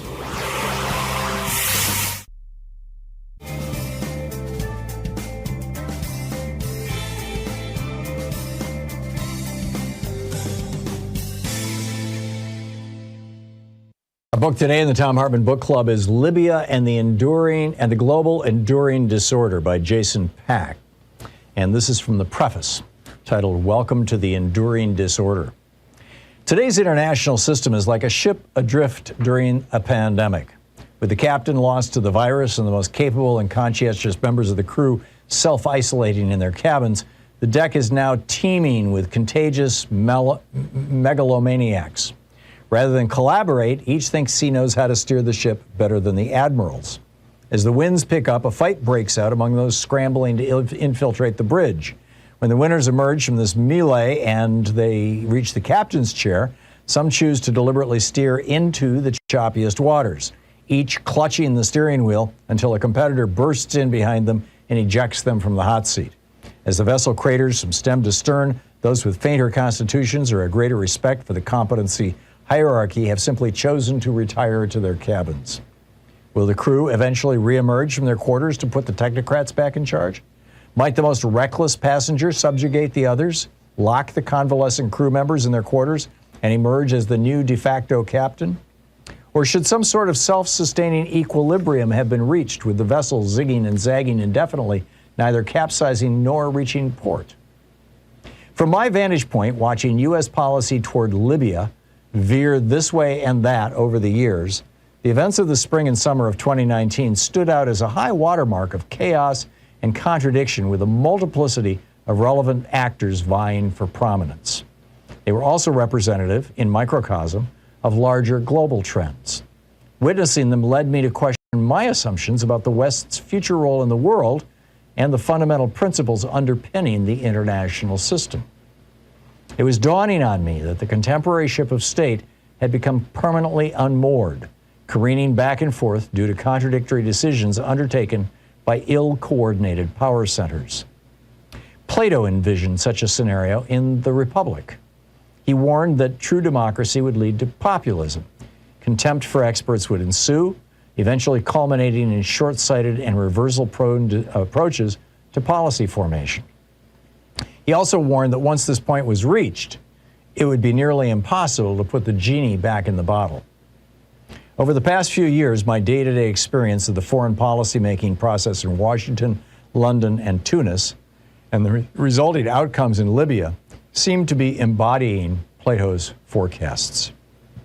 In keeping with this observation, this book proposes that the international system has exited the post-Cold War period with its well-established features and dynamics and entered a new historical epoch termed the Enduring Disorder.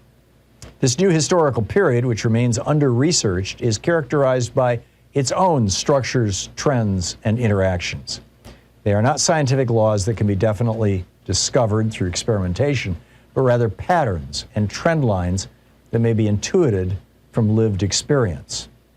My main contentions about our historical moment are interrelated. One, that the international system's interaction with Libya is an ideal arena to describe the key features of this new historical era, but that study of the Syrian, Yemeni, Venezuelan, or Ukrainian microcosms would likely work as well. And two, that the enduring disorder will long outlast the specific sequence of events set in motion by former American President Donald Trump or any given Libyan warlord. My analysis is that their emergence on the world stage was merely symptomatic of the enduring disorder, not its root cause. Actually, it is the enduring disorder that has given rise to Trump, Brexit, and the unique trajectories of state implosion that have befallen Libya, Yemen, and Syria. On the ground in Libya in May of 2019, the latest round of civil war had settled into an uneasy stalemate. Economic activity was stymied. The water and electricity grids were periodically shut down by the combatants. Civilian casualties mounted, and international peacemaking efforts had ground to a halt. The previously bustling southern suburbs of Tripoli were now crisscrossed by the ebb and flow of tanks and technicals. A parallel war of maneuver was also unfolding on the banks of the Potomac. The allies of President Trump sought to outflank the permanent institutions of the U.S. government in the tussle to shape American policy toward Libya's perpetual conflict. This was yet another skirmish between familiar adversaries. In the prior battles between Team Trump and U.S. institutions that set various aspects of Russia, Ukraine, and the Middle Eastern policy, each side had already demonstrated its unique strengths and weaknesses. This dynamic of Team Trump versus the institutions would become intimately familiar to all Americans during the tug of war to set the governmental response to the COVID pandemic. So what were the relative tactics of the adversaries? Trump's Twitter bravado was highly effective at manipulating the media, but usually quite impotent at formally changing entrenched U.S. government policies. Was the president actually trying to change American policy, but exhibiting a lack of understanding of the tools open to the executive branch? Or was he achieving his aim simply by strewing confusion, creating uncertainty, and preventing coherent coordination with America's allies? The book Libya and the Global Enduring Disorder by Jason Back.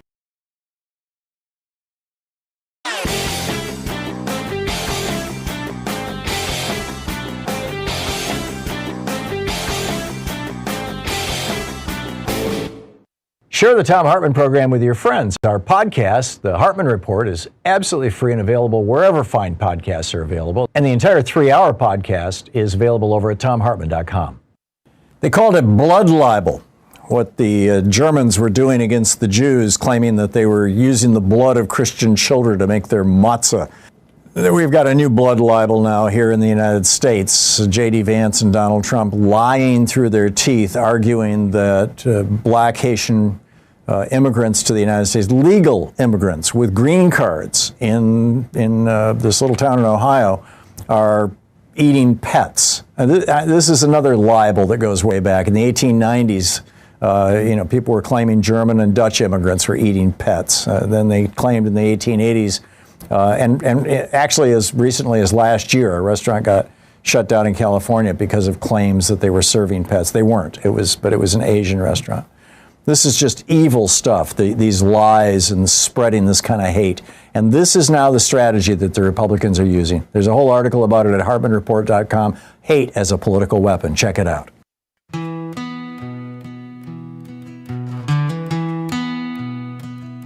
The sky was calm, the streets were still, but he cried out for war from the Capitol Hill. No riot, no fire, no threat in the air. Just a man with a crown and a vacant stare. He sent the soldiers into our towns, said he'd save us all as he tore things down. The sirens screamed what the headlines missed. Another freedom erased with a clenched white fist. We're standing on the edge of the authoritarian cliff, with flags in our hands and truth adrift. Hungary fell and Russia too, and now the mirror shows a red, white, blue. So raise your voice before it slips, before we tumble from the authoritarian cliff. Welcome back. 36 minutes past the hour. Picking up your calls here. Lou in Northridge, California. Hey, Lou, what's up? All right. I met you when you spoke at the Sportsman's Lodge several years ago. Uh-huh. And I gave you a book called America Will Be, and I made sure there was no anthrax on it. Mm-hmm. Okay. Thank you. You mentioned your reservation about taking hard copy. Anyway, what's making me crazy is when the Democratic legislators went back to Texas and they had to sign a waiver saying that they could be supervised 24 hours a day. Right. That's Gestapo. I know. That is Gestapo tactics. It's astonishing. It's astonishing that it's even legal in Texas. That's my question. How could that even be legal? Especially when Mike Johnson, closes up, the House chamber, for half of the summer, and all the stunts that they pull. And my point is, every single legislator in the Democratic Party should be standing up and screaming. Yeah, I agree. This is... these guys got to really, get rough.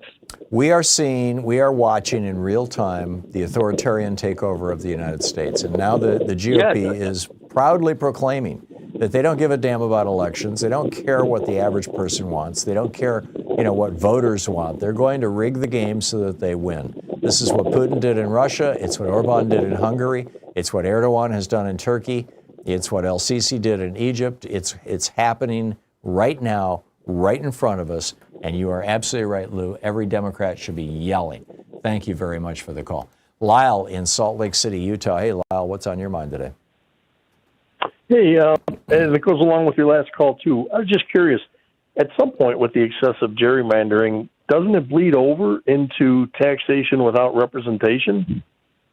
Oh, that's an interesting question. Yeah, the whole point I just assume everybody that's involved with the issue has already thought about it or taking it to the Supreme Court, but I don't see how you can just tell people, guess what, tomorrow your vote no longer counts, and that's the way it is. Right. Yeah, I don't know that gambit, that legal strategy has been tried. It probably has been. You would think it would be. And taxation without representation was more of a slogan during the Revolutionary War than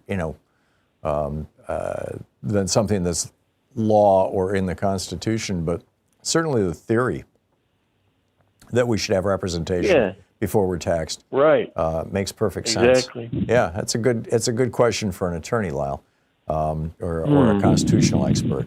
But I think that your point is really well taken, and I believe that this is taxation without representation, and also the spending of money without representation. Lyle, thank you. Goodness gracious. That's a good one. Yeah, spot on. Thank you. Good. Yep. Hey, keep up the good work. I'll do my best. Gary in Las Vegas. Hey, Gary, what's up? Hey, my brother, how are you today? Fine, thank you. What's on your mind? Well, look, I'm sure you'll get a spate of calls about this, or maybe you'll even push back. I think you kind of partially stole my thunder. Brother, I'm telling you, we already live in an authoritarian country. It's not that authoritarianism is this creeping menace. It's not. I have listened to your show and Stephanie's show all morning, and each story gets reported as if it is a discrete instance of authoritarianism. Right. The truth is, that's what we're dealing with now. Yep. Period. Hard stop. Yep. And it's not just authoritarianism, it's racial authoritarianism is what it is. I just saw another executive order today. Let's be done with, there's anything subtle about this. Trump now wants to change this. So everybody's carping about undocumented immigrants. Oh, my God. Like the guy who is cutting my yard. It's like a danger to the world. Okay. Or I live in Vegas. You get rid of all undocumented immigrants, you may as well shut the Strip down. Well, this is happening in Florida right now and in California. Produce prices are up 38% last month, and in large part it's because nobody's picking the crops.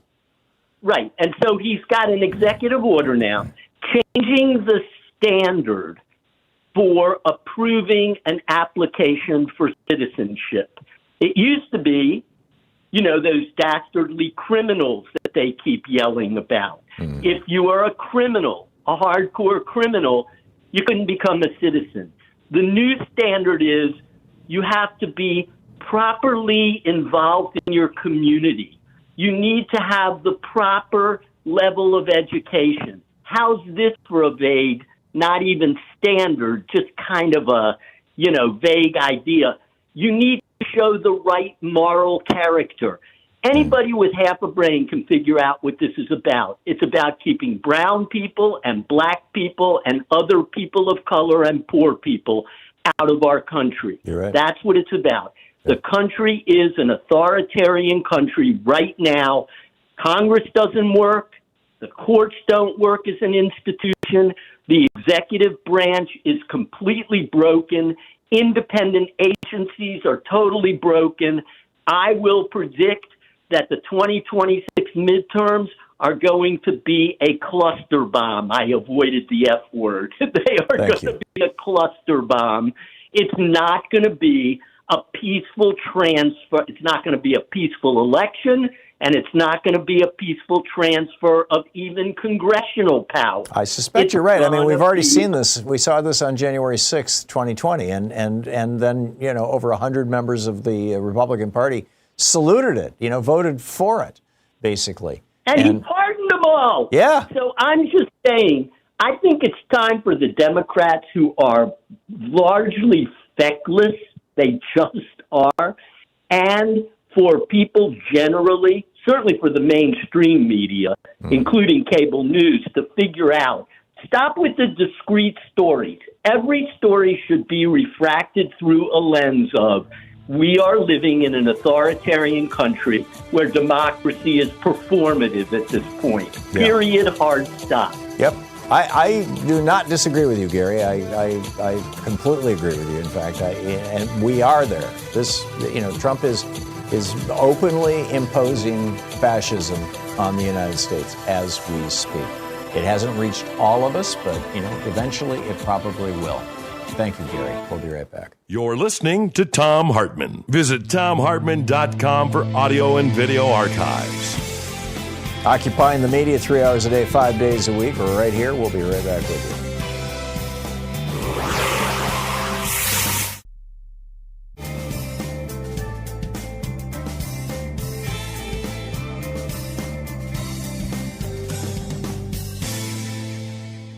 And welcome back. David in North Miami Beach, Florida. Hey, David. I was just reading this morning on Raw Story an article about how roughly half of the farm workers in Florida have vanished. Are you hearing about that in your local media? No, sir. That would make too much sense. David? Yeah, okay, hi. Yes. North Miami Beach used to be Fulford by the sea. And although I'm sure Jim DeFeedy down here used to cover the tomato pickers and their struggle for union rights.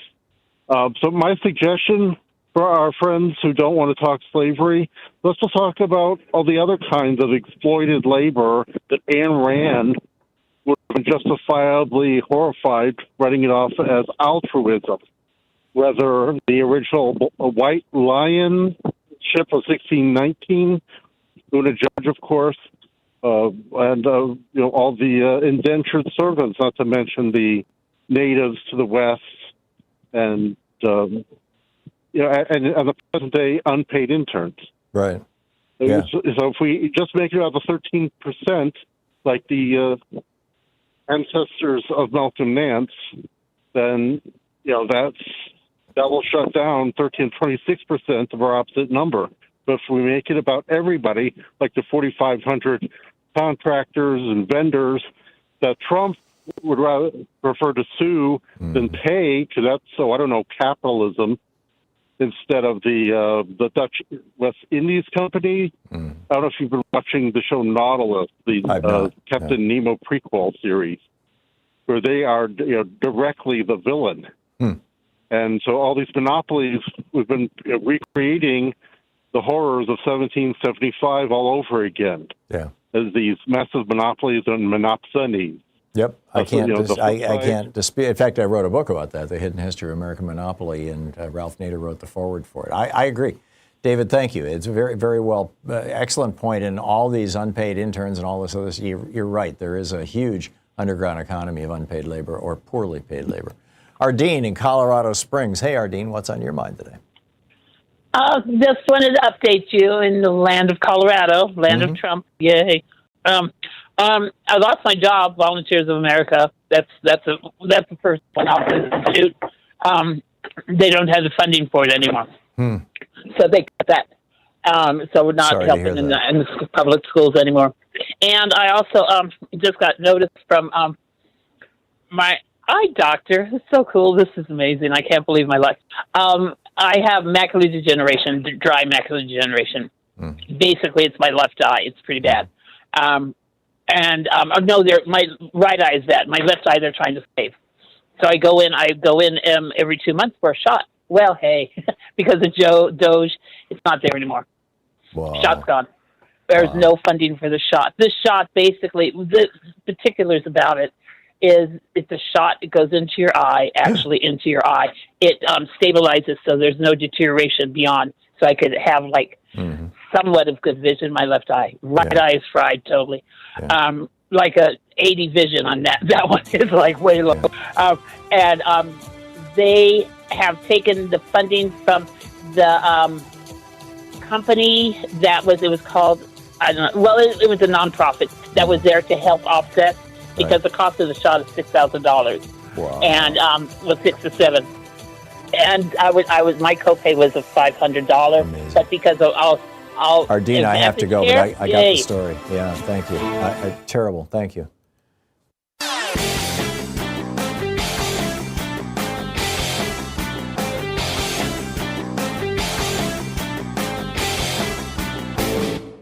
Hey, thanks so much for sharing our program and for reaching out to our stations and sponsors and letting them know that you're listening. It really means a lot to us.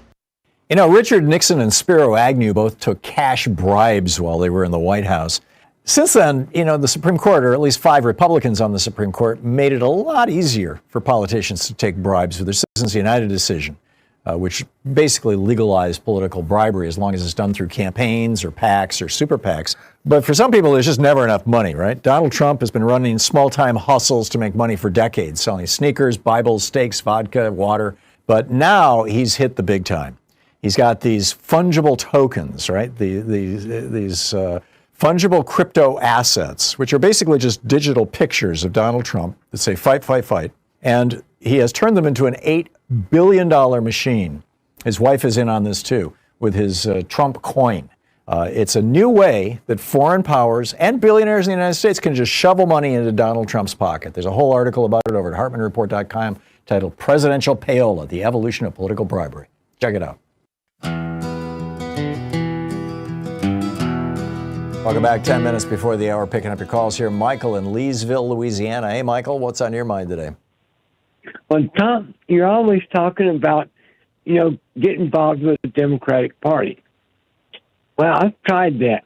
In fact, all this morning I spent calling up the Louisiana Democratic Party, trying to find out who my local Democratic office here in Spain Parish. I live in Mike Johnson's district, Speaker of the House, and I'd like to get him out of there. Yeah. But how can calling the Democratic Party has not done me any good because I can't get in touch with anyone locally. I called up the state party, and I'm still waiting for them to call me back. I've called them a couple of times this morning. So what else can I do? Well, I wouldn't call a couple of times in one day, but I would certainly call every day until you hear back from somebody. You can also probably find email contact on their website. Excuse me, but I've heard back from them. The first time they said, call back in 30 minutes, I could take care of it. I called back in 30 minutes. They said, well, someone else, she's on the phone with somebody else. For 10 minutes. I said, well, let me give you my name and number and have her call me back. Yeah. That was a couple hours ago. Yeah. Well, hopefully you'll get a call back. I mean, the key is to show up for your local meeting, Michael. And if they're not holding local meetings, volunteer to host them or set them up at a local school or something like that. But that's what I'm trying to do. Yeah. Well, good luck and keep us up to date on how it works out. Okay. Okay. Will do, Tom. Thank you, Michael. Marcus in Dallas, Georgia. Hey, Marcus, what's on your mind today? Hey, how you doing? Fine. What's up? Yeah, I just want to call a lot of things I hear when people call and complaining about racism. Mm-hmm. What people don't understand is racism doesn't mean nothing without discrimination. You can call me whatever bad names you want to call me, but until you discriminate against me, you haven't harmed me. So when people always call up and be saying, what I hear a lot on some of these shows, not necessarily yours, is blacks are racist too. But blacks don't have the power to discriminate against white people. Right. Generally. No, I agree with So that we analysis can't that oppressed people can, they may have racial preferences, but they can't be racist in as much as they can't enforce their racial preferences. And the last thing I guess I'd say is that I often hear another misconception that people compare capitalism with democracy. They are not the same things. Yeah, they're separate things. I mean, capitalism should be compared with socialism. You know what I'm saying? And communism, yeah, they're economic systems that have a political component of them. Yeah. People think that capitalism and democracy go hand in hand, and that's not necessarily true. Donald Trump took a ride, I heard, through D.C., and he saw the homeless people. But what that upset Donald Trump, so he cleared out these homeless camps that I think I've been hearing him say. And what Donald Trump really saw was the results of capitalism, the dregs of capitalism. Yeah. Capitalism's worst side, and that upset him. But he don't understand that's a product of capitalism. Yeah. So I just want people to get that straight on 2 points there. Yeah. When they talk about racism, understand that discrimination is what hurts. And when you start talking about capitalism, don't confuse it with democracy. They are not the same thing. Excellent points, Marcus. Thank you so much for calling and making them. Lori in Ocala, Florida. Hey, Lori, what's on your mind today? Hi, Tom. Last time I was reading on Project 2025, I also found that there was a Project Esther. And Project Esther, it brought to mind today when you were talking about all of the efforts against anyone that was anti-Israeli. Well, they have a whole mission in Project Esther to go against HSOs, Hamas support organizations, and Hamas support networks. They've got a 28-point plan, and they have 19 points that make people fall into the category of being available to get rid of. We can get rid of them by deporting them. We can get rid of them in all kinds of ways, and they're all identified here. As a matter of fact, they made a point with, what's his name, the Palestinian activist Mahmoud Kali. He was targeted. Okay, he was targeted as a Palestinian activist. There was a great New York Times podcast. It's called The Daily, and it was maybe a week or two ago about Project Esther, and they did a deep dive into it and found that basically it's a front for Netanyahu. It's an institution or organization or project or whatever you want to call it that is in America going after people who are critical of Netanyahu's policies in Israel. And it was pretty shocking, actually.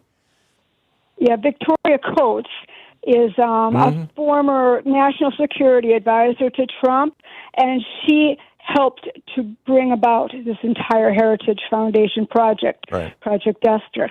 So they already knew each other. Now, when Trump ran for office, everyone was just so upset about Project 2025 that he had to literally separate himself from anything Project 2025. He disavowed it. He disavowed it. Thank you. This is not anything that Americans wanted. As a matter of fact, even the thought of it, he had to say, no, I don't even know what it is. I've never read it. And he was literally in the back rooms helping to create it and enforce it. No, he was lying through his teeth. And we didn't see, we are a democracy, and we are not being represented. We have a group in the back behind the president who is puppeteering all of this, and we need to have some say in all of this. I agree, Lori. We were a democracy. We are now an oligarchy, and hopefully we can get back to democracy. Lori, thank you so much for the call. And yeah, Project Esther is, from what I heard on that New York Times daily podcast, is pretty damn toxic. We'll be back on the other side of the break. Trump's new emergency could be his downfall if Democrats fight back. You're listening to Thom Hartmann.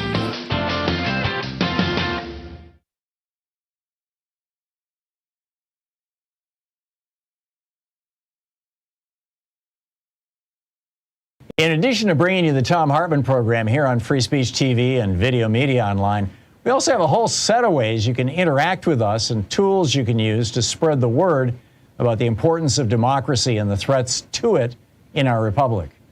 First, there's your daily homework. Sue Nethercutt puts together a daily email newsletter that has a link to every story I discuss on the air, so you can find my sources and you can share them with your friends. It's free and you can sign up at thomhartmann.com. Second, I publish my daily take every day over at the hartmannreport.com website. That's also free if you want the daily 5 days a week rant in your inbox. No ads either. Third, we have the podcasts. There's the free 1 hour version of our daily show that's advertising supported. You can find that wherever you get your podcasts normally. And then there's also the podcast of the entire 3 hour show with no advertisements, and that's available by subscription over at thomhartmann.com. So check them all out at thomhartmann.com and hartmannreport.com.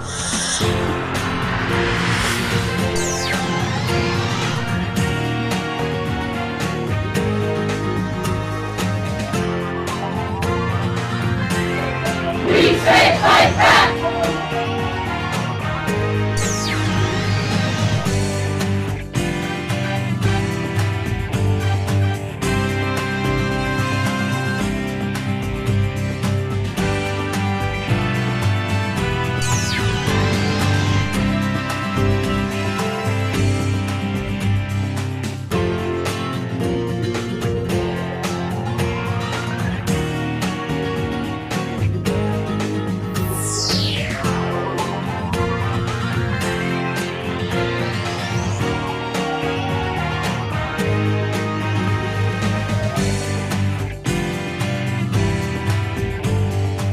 Book today in the Thom Hartmann Book Club is Libya and the Global Enduring Disorder by Jason Pack.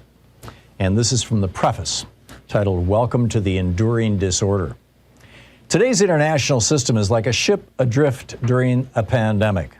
With the captain lost to the virus and the most capable and conscientious members of the crew self-isolating in their cabins, the deck is now teeming with contagious megalomaniacs.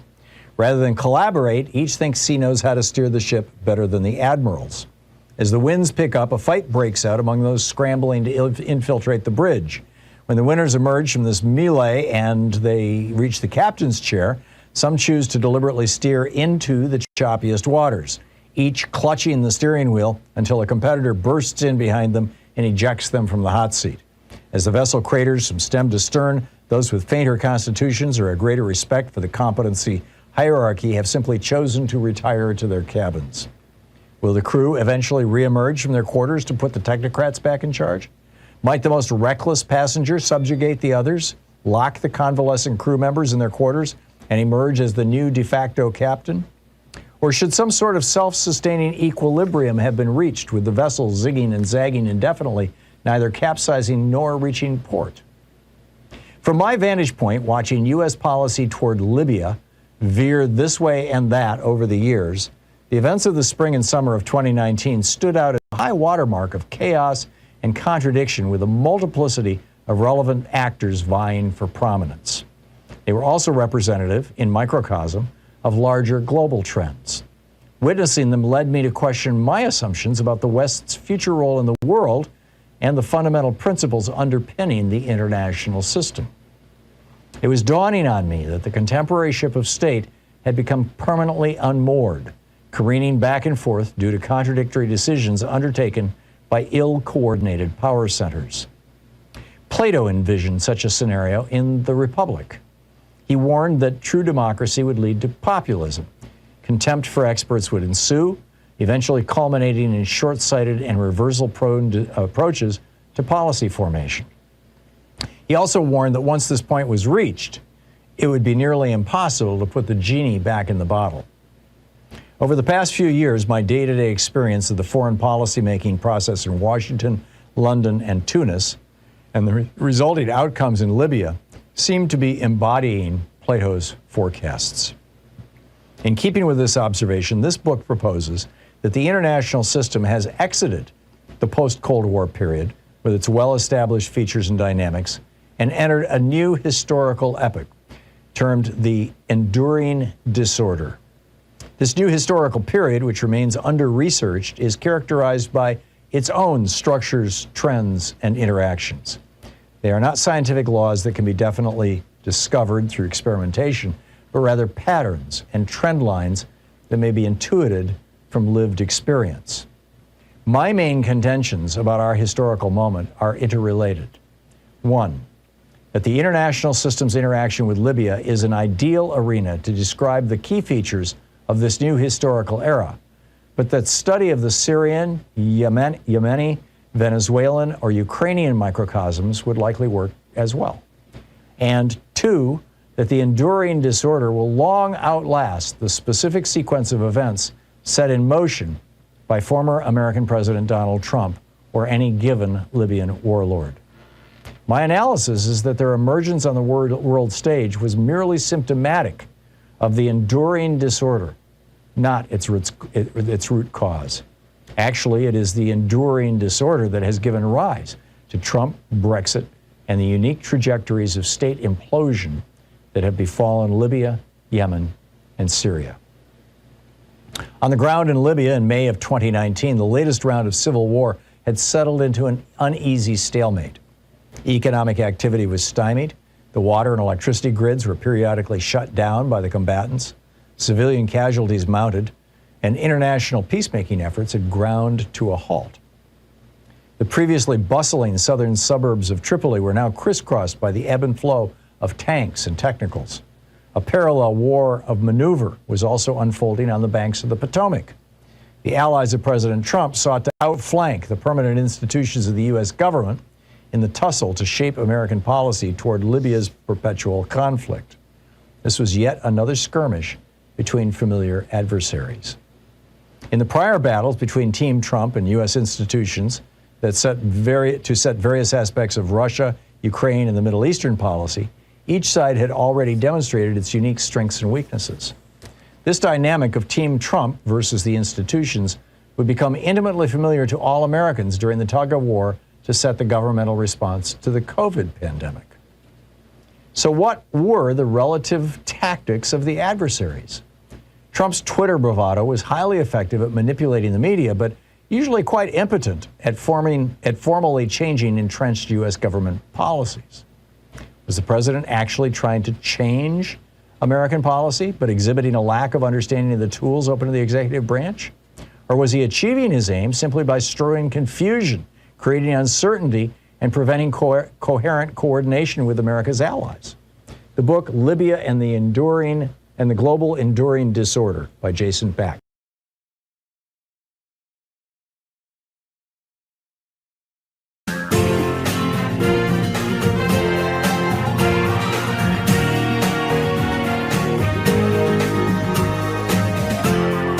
This is the Thom Hartmann Program. Hey, welcome to Hour 3 of our program. Donald Trump has declared a new state of emergency. Actually, this one he declared on his first day in office on January 20th of this year, an energy emergency. Yes, there's an energy emergency, don't you know? Now, this is just wild stuff. I mean, keep in mind, during the campaign, Donald Trump gave a speech to a group of fossil fuel executives. And he said it out loud. He said, you guys give me $1 billion and I'll do whatever you want, or words to that effect. That may not be a verbatim quote, but it's, intentionally, accurate. We don't know if they gave him $1 billion, but he's definitely doing everything that they want. And as a result, we now are facing an actual energy emergency because Trump is trying to gut renewable power. Renewable power is really powerful stuff. I mean, it's the average. This is here's just some amazing statistics. The average Iowan, citizen of Iowa, spends 39% less on electricity than do average Americans. Why? Because Iowa produces 57% of their power from wind and solar and hydro, from renewable energy. 57%. And so they are number 2 in terms of cheapest electricity in America. The 12 highly renewable states in terms of electricity prices, 10 of them are among the 19 states with the lowest electricity prices. 7 are among the 10 states with the lowest prices. South Dakota, which has the 9th lowest electricity prices in the nation, produces 95% of their electricity from renewables. South Dakota. North Dakota has the lowest prices, 52% produced by renewables. Only California and Maine have higher renewable prices, and why? Because their utilities are passing along the costs of dealing with the wildfires. So, you've got this Department of Energy out here pushing coal. In fact, they published a meme, a tweet last month said, "She is the moment," and it was a picture of a hunk of coal, right? Trump talking about, clean coal.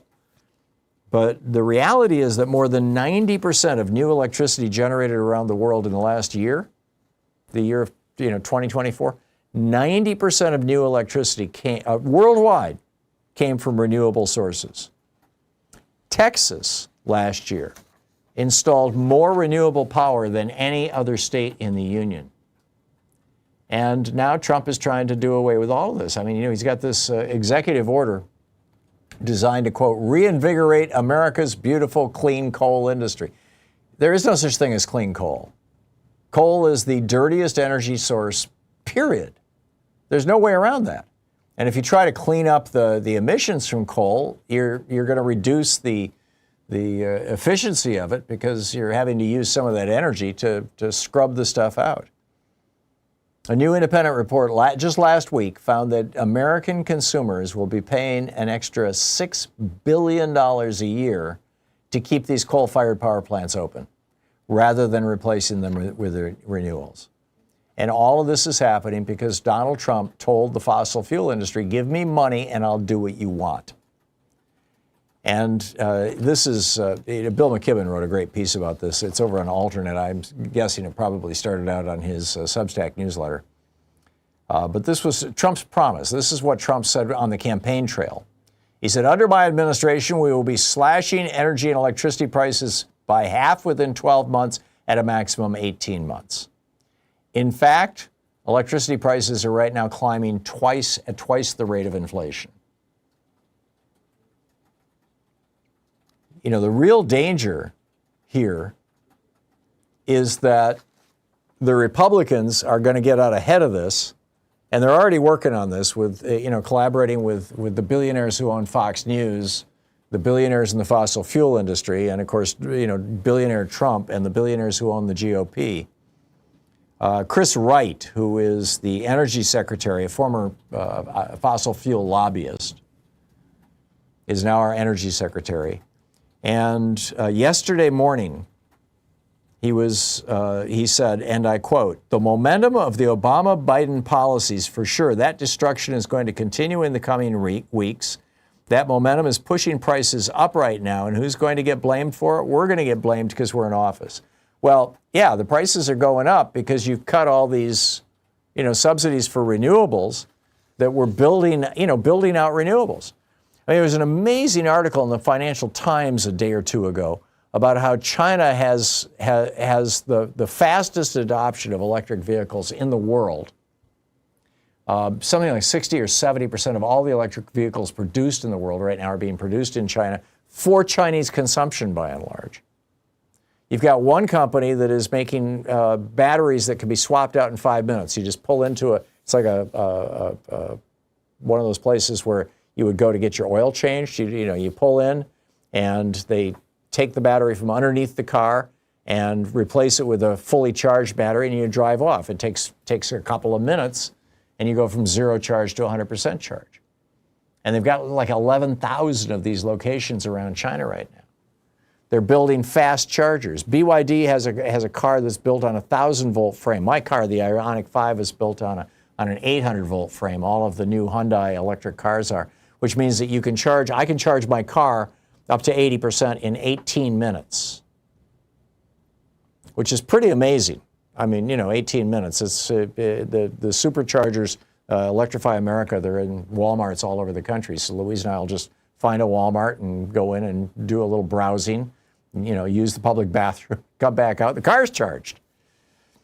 But BYD now has a 1,000-volt frame. By the way, the old standard and what Tesla does and everybody else does are 400-volt frames. So it takes twice as long to charge, roughly. It takes, a half hour to charge to 80%. But BYD now has a car that will charge to 80% within 5 minutes because it's on a 1,000-volt frame. They're building these megawatt chargers, all 1 million watts per hour. They're building these things all over China. And we're not, more than 90% of new electric generation. I already shared that with you. Around the world is green. And so here we have the United States. Our energy prices are going up twice as fast as inflation. And, your ability to buy a new electric vehicle is going to, with a $7,000 federal rebate, that's going to go away at the end of next month. By the way, if you're in the market for a new vehicle, or even a used vehicle, the Ioniq 5 has been out for, I think, 5 years now. And this is the best car I have ever owned in my whole entire life. Hyundai should advertise on our show. I'm telling you, I probably sold some of their cars. But it's like driving a spaceship. It's got better pickup than any car I've ever owned, and I even owned a sports car back, in when I went through that phase. It's just beautiful, and it charges fast. We got some solar panels on the roof now, so we're not even paying for the electricity any longer. I mean, I'm just driving this car for free.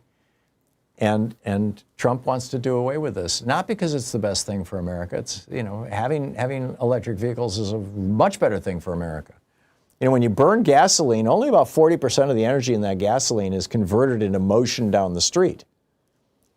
About 50% of it is converted into waste heat. That's why you've got a radiator in the front to get rid of that waste heat. Have you ever noticed electric cars don't have radiators in the front? That's how you can tell they're an electric car. Because they've got like 95% efficiency. That 95% of the energy stored in that battery is converted into motion instead of like 40% of the energy in your tank of gas. Plus, you get an electric car if you have a garage. It doesn't get smelly from the smell of gasoline and oil fumes. There's no oil changes. There's no transmission changes. Fluid changes. The maintenance is just. There was a guy in the Ioniq forum on Facebook a couple of days ago who just hit 200,000 miles on his Ioniq 5, and all he has done is replace the tires. That's it. That's the only maintenance that was necessary. Rotate the tires every 5,000 miles and replace them every 20 or 30,000 miles as the tread wears out. That's it. And, and you don't have to rewire your house. You can just plug into a regular outlet. It charges a little slower, but hey, overnight and you're good. You're just great. And these technologies are improving in leaps and bounds. I mean, you've got cars like the Lucid Gravity's got a 500-mile range. The Rivian's got a 400-mile range. My car has a 310-mile range. It's here. It's now. I don't think Trump can stop it, but what he is doing is he's doing major damage to our economy by trying to gut clean energy programs. This is the Thom Hartmann Program. And Democrats need to start pointing it out loudly because people get this. Once you've driven an electric car, you'll never go back. They're amazing.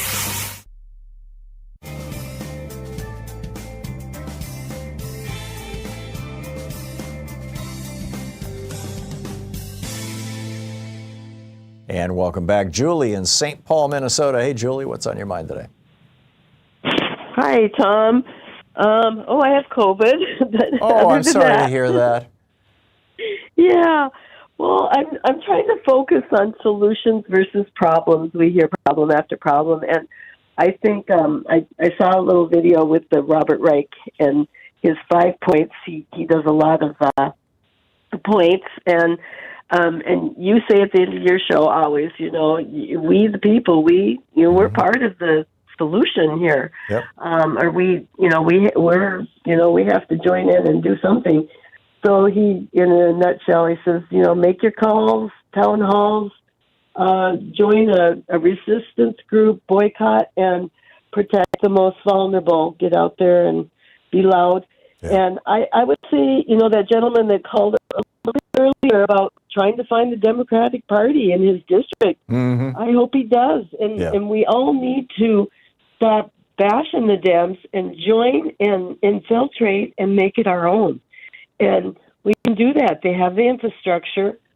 And I've been a precinct chair. I know, I learned a little bit about everything, how it all works. And like you said, you got to go to those meetings and raise your hand and infiltrate. And through the resolutions, they don't make a huge deal about it, but those resolutions are what builds the platform. Yep. And I've done years ago, we did the walk. We did the physical caucus where you go to each side of the room for whatever issues you're for, whatever person you're for. And, we just need more people to step up and get involved in. It's not fun. And for me, it wasn't fun. It can be very boring, but it can be fun. It can be fun. It's what we make it, I suppose. Yeah. But that was my main thing. Let's focus on solutions. And I'm so glad that guy's seeking out, I've been part of some indivisible groups, and there's just so much out there. But, we need to start turning the corner and getting out and seeing what can we do to change it and make it better. And one last thing, I don't know how we can get a referendum to get rid of the Electoral College, because all this gerrymandering, all this stuff, to me, that would go out the window if we could just get rid of that. In the 1970s, we were one vote short in the United States Senate of ending the Electoral College. It's not going to happen again because the Republicans view it as a political advantage, and they're doing a lot of their gerrymandering around the Electoral College.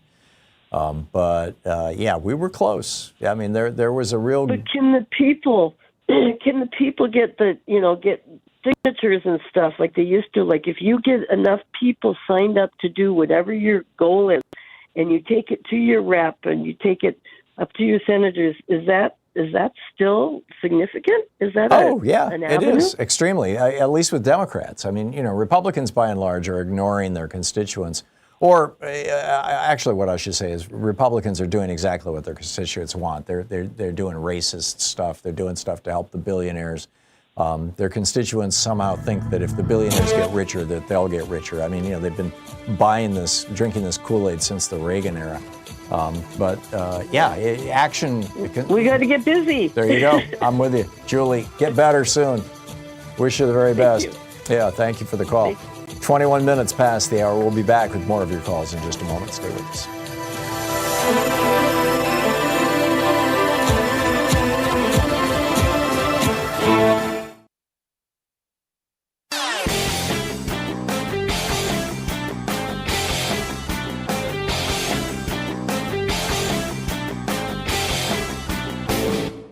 Share the Thom Hartmann Program with your friends. Our podcast, The Hartmann Report, is absolutely free and available wherever fine podcasts are available. And the entire 3-hour podcast is available over at thomhartmann.com.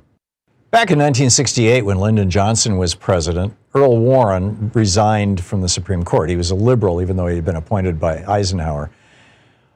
Johnson wasn't able to replace him, in part because of Republican opposition in the Senate. And so when Nixon came in, he had this opening, but he wanted to have two openings. He wanted to get rid of Abe Fortas, who was the most liberal member of the court. So he had his Attorney General, John Mitchell, start an investigation into Abe Fortas's wife. Now, there was nothing there. There was no smoke at all. She had done absolutely nothing wrong, and history has proven that. But they were going to drag her before a grand jury and possibly before Congress and just, drag her through the mud. And this caused Abe Fortas to resign, and that gave Nixon two openings, and that's how the court turned to the right. I'm suggesting that Democrats should do the same thing with Justice Thomas. I've got an op-ed about it at Hartmann Report. You can read it over there. Check it out.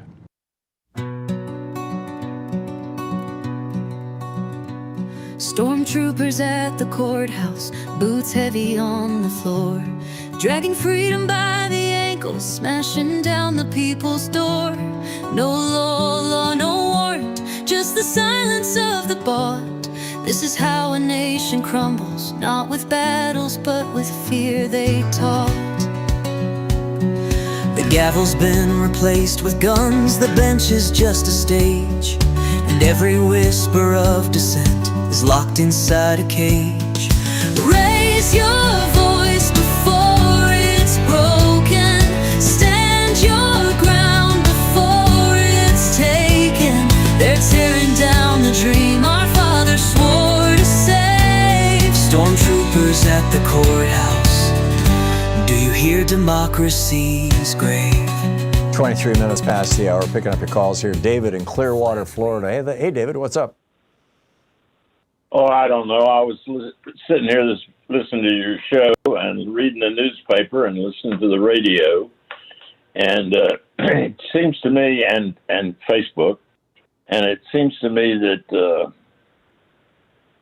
the summit was nothing but a made-for-television kind of thing. It was a distract you from Epstein production. Well, it had some effect, but not enough. It got the records redacted, but apparently the committee is going to go ahead and turn them loose. Yeah, although they will be redacted. I can pretty much guarantee you we are not going to see Donald Trump's name anywhere. Oh, I don't think we will either. I've seen him enough in some of the other pictures that get forwarded to me from my... What blows my mind, David, is that nobody is, at least nobody in the media, is asking this question as explicitly as I think it should be asked. I mean, the question should be, was Donald Trump participating with his good friend Jeffrey Epstein in raping underage girls? And was he doing it when Epstein was, running his little business and Trump was running a teen beauty pageant? True. I mean, was the president of the United States involved in raping underage girls? That's the question in my mind. And, nobody is asking that in those terms. They're all like, is Trump in the Epstein files? Well, yeah, I guess he is. Well, what does that mean? I don't know. What does it mean? Oh, they were friends. Yes, they were friends. No, there's something much larger going on here that's being covered up. They wouldn't be doing this level of cover-up if there wasn't. Well, and you'd think that the press would, through the chaos that's going on, although it probably sells more ads, and that may just be what they're interested in, because the ownership of them is so concentrated now in the right that you don't really expect to get anything from them, or at least we don't. Yeah. And I was very disheartened, but your program and what's happened recently has cheered me up a little bit. I know Europe is way ahead of us on the cars. Yeah. Then that they have a car in France that sells for under $10,000, they will not sell it in America, but it charges in like 15 minutes. Yeah, Ford is coming out with something next year. Apparently, maybe it'll be the 27 model year. So maybe next fall. They're supposed to be coming out with an inexpensive car, electric car that'll charge really well. I think that's the next thing for the market because they're actually cheaper to build. I think that what has happened as a result of what China has done and other countries have done as far as renewable energy is concerned, is going to drive the American car makers into the market. Yeah. You remember the EV1? Oh, yeah. Back in the 80s? After General Motors went bankrupt and then was coming back out and said they told the government they could produce an electric car, they said it would take them 5 years to produce an electric car. They had all the plans sitting in the filing cabinet. Oh, I know. They just didn't. I mean, the problem was the infrastructure wasn't there. That's what China did that was so brilliant, is they built the charging infrastructure. David, I got to run, but thanks for the call, and thanks for listening to WMNF. You're listening to the Thom Hartmann Program. Call 202-808-9925. 27 minutes past the hour, back with more of your calls on the other side of this break here at the bottom of the hour. Stay with us.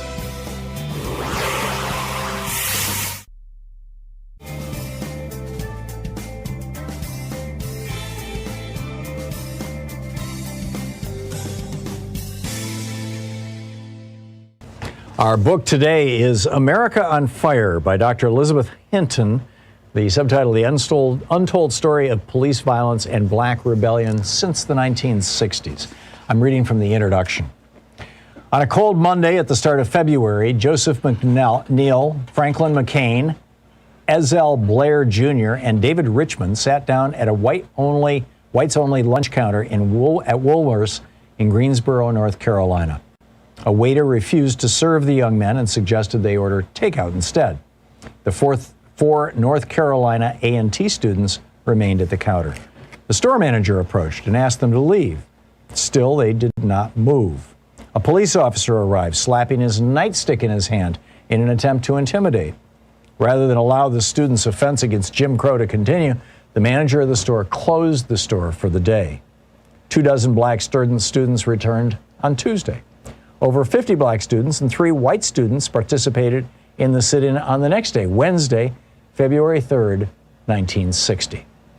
News of the protests spread, and soon the sit-in movement had expanded to 55 cities and 13 states. By April, over 50,000 students were involved. Conceived and organized entirely by young people, the sit-in movement ultimately led to the founding of the Student Nonviolent Coordinating Committee, SNCC, which was run by activists such as John Lewis and Stokely Carmichael. As a Fisk student, Lewis participated in the sit-ins in Nashville, Tennessee, and he would go on to steer the Freedom Riders in the summer of 1961 and speak at the March on Washington in 1963. Carmichael joined the sit-in movement as a high school student and would famously call for Black Power at the SNCC rally in Greenwood, Mississippi in 1966.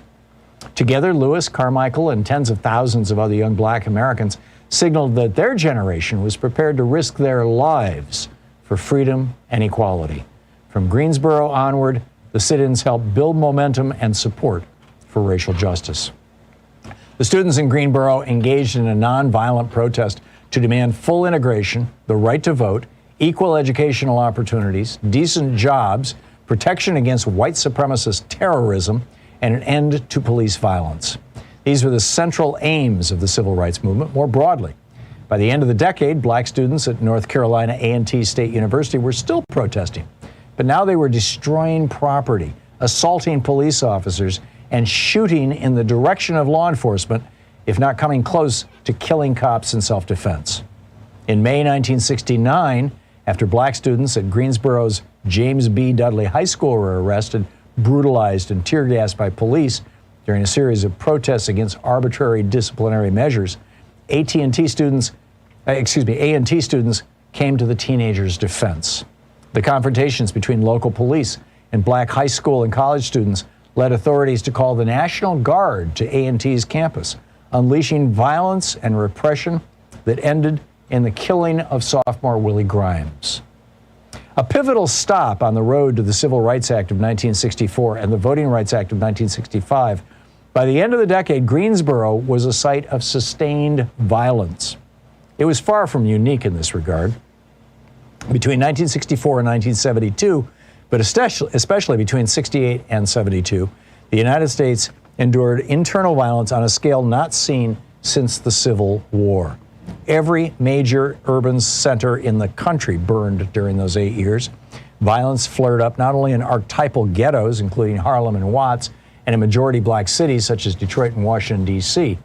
It appeared in Greensboro, North Carolina, in Gary, Indiana, in Seattle, Washington, and countless places in between.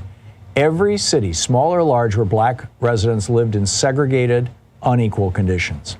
In the North and the South, the East and the West, the Rust Belt and the Sun Belt, black people threw rocks and bottles at police, shot at them with rifles, smashed the windows of businesses and institutions, hurled firebombs, and plundered local stores.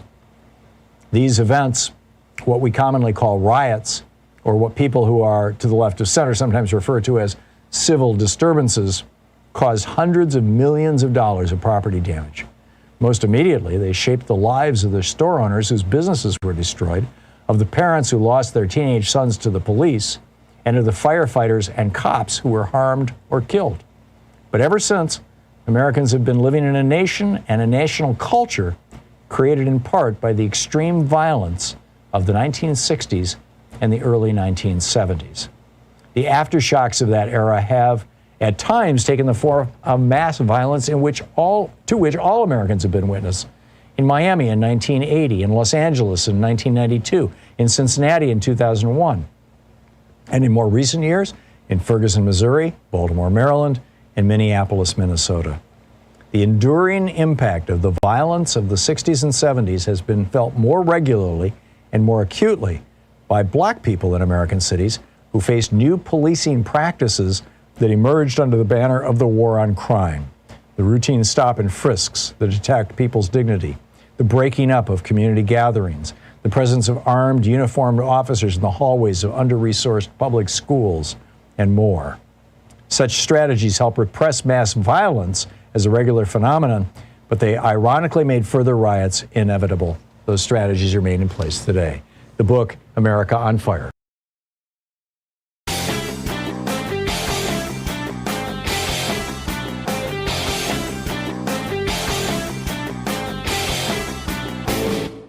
Help support progressive radio. If you're listening to us on a commercial station, call their advertisers and let them know you're listening. If you're listening to us on Pacifica, one of our many nonprofit stations, please support them when they do their fundraising drives. Thanks for supporting Progressive Talk Radio and tag you're it. America is suffering from an epidemic of bullying. And one of the things we know is that culture, including bullying, flows from the top down. We've seen studies where when issues of for example, being gay or transgender are being debated in the public, gay and transgender kids in school are more likely to be bullied. When racial issues are being discussed, people of minority races are more likely to be bullied. Well, now we've got a man who has literally built his career on being a bully, Donald Trump, as president, or was president, as candidate. And he is driving this insane bullying campaign and using it as a political weapon across the United States. And it's contagious. It's dangerous. There's an entire article about it over at HartmannReport.com titled America's New Epidemic, A Nation Overrun by Bullies. Check it out.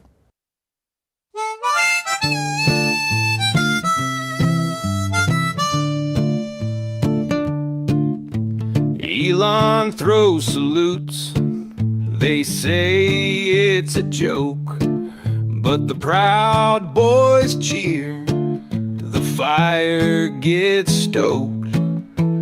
Blood and soil, reeks and race. Same old demons in a brand new place.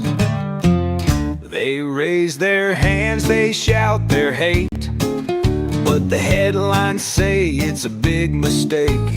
Wink and a nod, another disguise, but we see the truth behind their lies. See no Nazis, hear no Nazis, cover your eyes, pretend it ain't real. See no Nazis, hear no Nazis, don't call it fascist, just call it a deal. Welcome back, 36 minutes past the hour. Picking up your calls here. Matt in East Jordan, Michigan. Hey, Matt, what's up? Yeah, hi, Tom. I'm very pessimistic about the future of this country, but I'm thankful that you're still on the air. Me too. I want to ask about how far down corruption might go. I'm kind of trying to prepare myself mentally for the absolute worst. And I don't know where you've traveled or what friends you have, but I'm part of the working poor, so I've never been anywhere other than Tijuana. But if you're in Hungary right now or Putin's Russia, you get pulled over by a cop, and it's just understood if you flash a 50 or a Benjamin, you just walk. Maybe you get pulled over for speeding, or maybe you get pulled over for nothing. Or you go into your local county office to get a building variance, and it's just understood you're going to have a couple of Benjamins in your hand and have a handshake. Is that how it works? Do you know? I mean, is that how far the corruption could go, just right down to the very local level where the entire system is just rotten to the core? Yeah. About 2 decades ago, I was working with a nonprofit organization that was building a program in Russia. And, and I was there. It was in the winter, in fact. It was in November. And we got pulled over by a group of police at a speed trap. And we had a little minivan, and we were bringing food to the people who were at the program that we were going to. We had a whole case of chocolate bars in the back.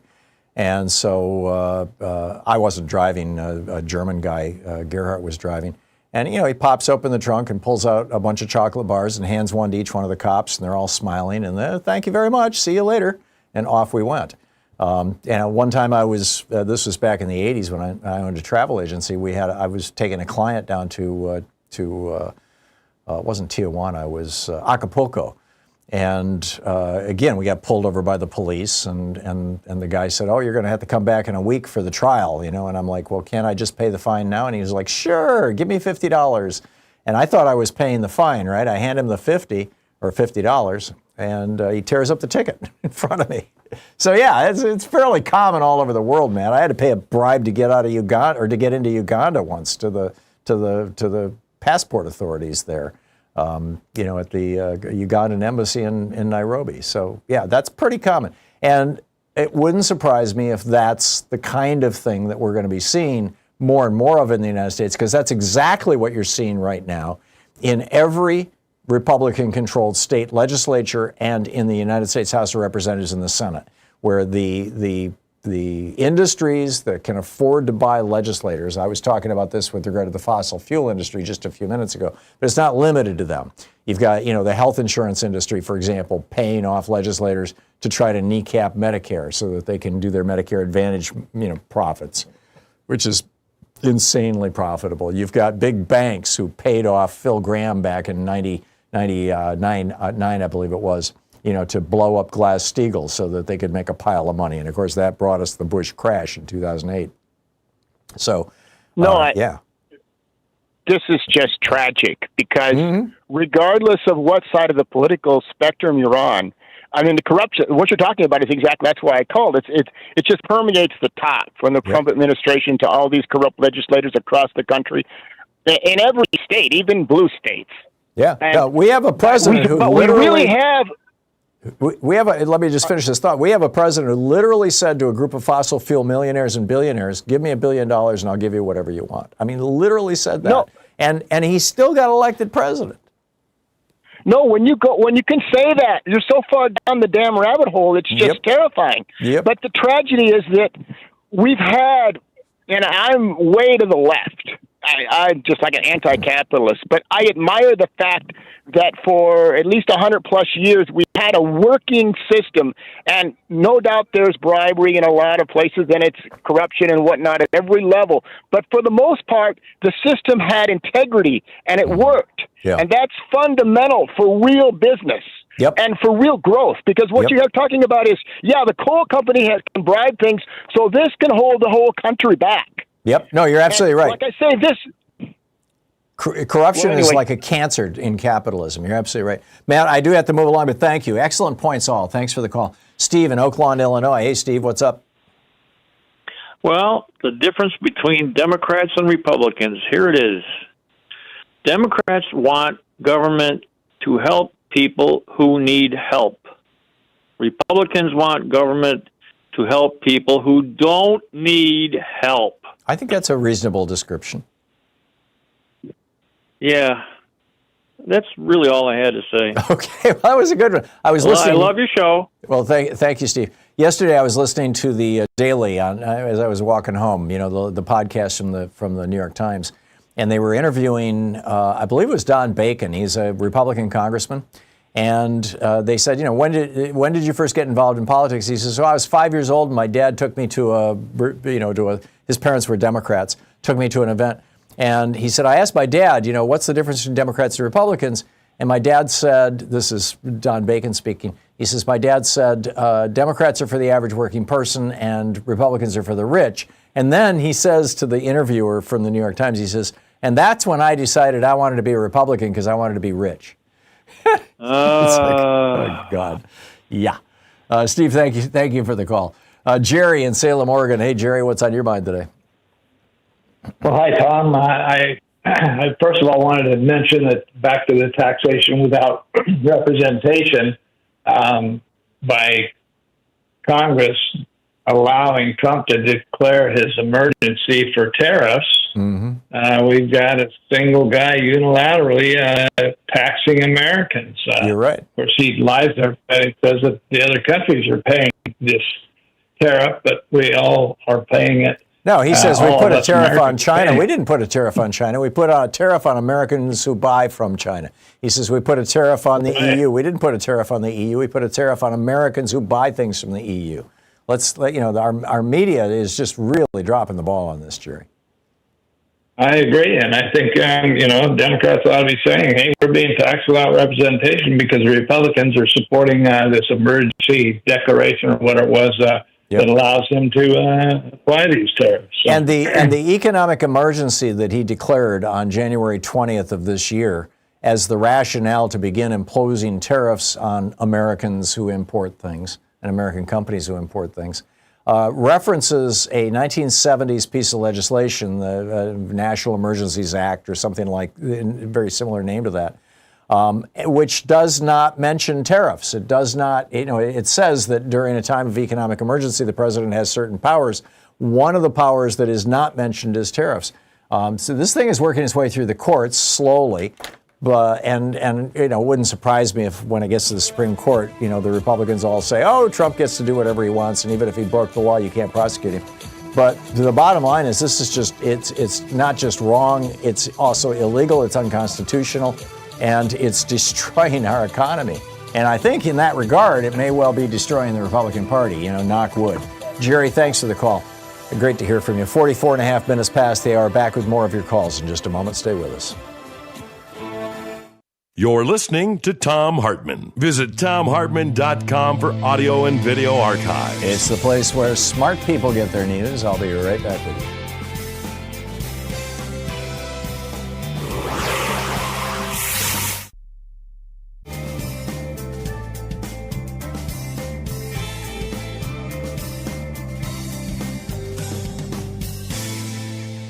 And welcome back, Lamont in Indianapolis. Hey, Lamont, what's on your mind today?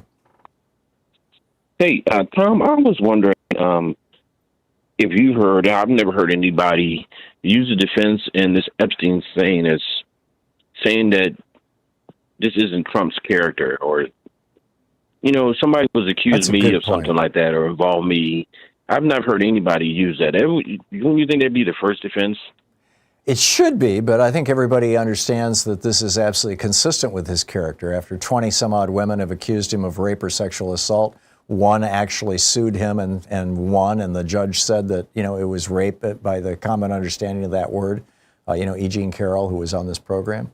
You've got a 13-year-old who said that he raped her repeatedly. And then his own words, when you're a star, they let you do it. But your point is well taken, Lamont. And again, I think the Democrats failed to really make enough hay out of this thing. I mean, can you imagine if Joe Biden had been accused of such a thing?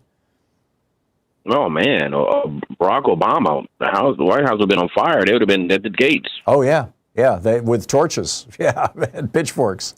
Yeah, absolutely right. Lamont, excellent points. Thank you for calling and making it. I appreciate it. That was brilliant. Elizabeth in Oakland, California. Hey, Elizabeth, what's on your mind today? Hi. Thank you so much. I wanted to talk to you about Project Esther because someone mentioned that it was a front for Bibi, and I wanted to say that he may be exploiting it for its use, but it wasn't invented for Bibi Netanyahu. It was created by the Heritage Foundation, and it was. There's actually a section in Project 2025 that discusses it, and it is a way of dismantling universities, eliminating free speech, and targeting protesters. Yeah, and using Now, anti-Semitism as the excuse. Yeah, I get right. it. Well, not just using anti-Semitism as an excuse, it's actually redefining anti-Semitism. So that just like the word woke and diversity inclusion, equity inclusion, it was redefined. So diversity and equity inclusion was redefined as a slur word, DEI, as inferior. Woke as being having like politically correct, but it's not. It was actually originally a warning for Black people to stay alert when going through sundown countries. Yeah, Lead Belly. That was sundown countries, Lead Belly's neighborhoods. song, "Stay Woke." You know. Yeah. Right, but going back to Project Esther, it was created without any Jewish input, except for one far-right Jewish organization. It was created primarily by Catholics and far-right Christian nationalists. Now, it targeted the universities in California and Columbia. Those states, like New York, California, Massachusetts, they have the highest number of protests against. And that's who it's going after. Elizabeth, I'm out of time, but thank you so much for the clear, lucid, fact-based explication of what's going on with Project Esther. I appreciate it. Thank you. We'll be right back.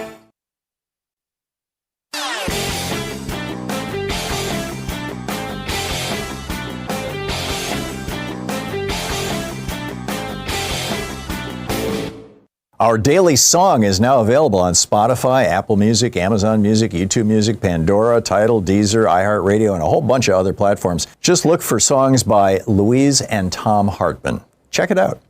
You know, other countries enjoy benefits like free health care in college, modern mass transit, affordable housing, food, and drugs. They also have inexpensive internet and phone service without companies listening and selling their information. Schools that don't need to mention school shooters. Streets and parks filled with pedestrians and children instead of tents and homeless people. We, on the other hand, have the world's largest collection of billionaires. Most Americans probably didn't realize this was the choice they were making back in the election of 1980 when Reagan and Bush promised morning in America. But here we are. We have been just basically sold out to the billionaires by all these years of Republican, Reaganomics. What do we do about it? Well, there's a lot we can do about it, and it starts with getting politically active. There's a great op-ed about this over at HartmannReport.com. It's titled, "America Chose Wealth Over Well-Being." Check it out.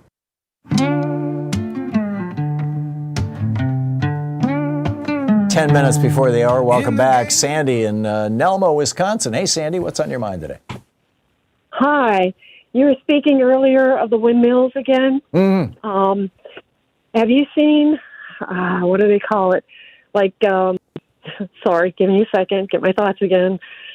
The book with Christopher Columbus and how, like, they disgustingly say pretty much it's okay to be beaten because you didn't die. How they treated slaves. Yeah, are you talking about the Prager University curriculum? Yes. Yeah. Yes. Okay. Well, a little while ago, I seen something about the windmills and how, they were killing the birds and we are not going to build them. Right. But yet, they're trying to make these people think this is really bad. And I think that some people need to get out there with commercials and show what our pollutants are doing to us besides killing us. cancer, adults, children. We're not talking just the birds. We're talking of the humans now. Well, in addition to that, your average house cat that people let outside the house, which is a moral crime, kills more birds than any windmill. I mean, it's or a wind turbine. And now the wind turbines, they're starting to put little kind of whistling things on the tips of the blades to scare away birds, basically. They're getting pretty bird-proof because they don't want to kill birds. And it's not rocket science to make a windmill they don't want is to kill hostile birds. to birds. The birds are going to avoid. But the way they're trying to play this out is to teach the children how we don't want these because they're killing the birds. They need to show how it's killing or the pollutants in the smokestacks and the pollutants in the waters and giving people cancer and everything else. Hundreds of thousands of people a year in the United States die of cancer that's the consequence of inhaling the fumes produced by internal combustion engines. Absolutely. Yes. Sandy, thank you. Yes. Brilliant point. Well Thank made. you. I appreciate the call. Steve in the Dalles here in Oregon. Hey, Steve, what's up? Hi, I just wanted to talk a little bit about the fact that I agree with previous callers that say we have already crossed the line and becoming authoritarian and probably a fascist country.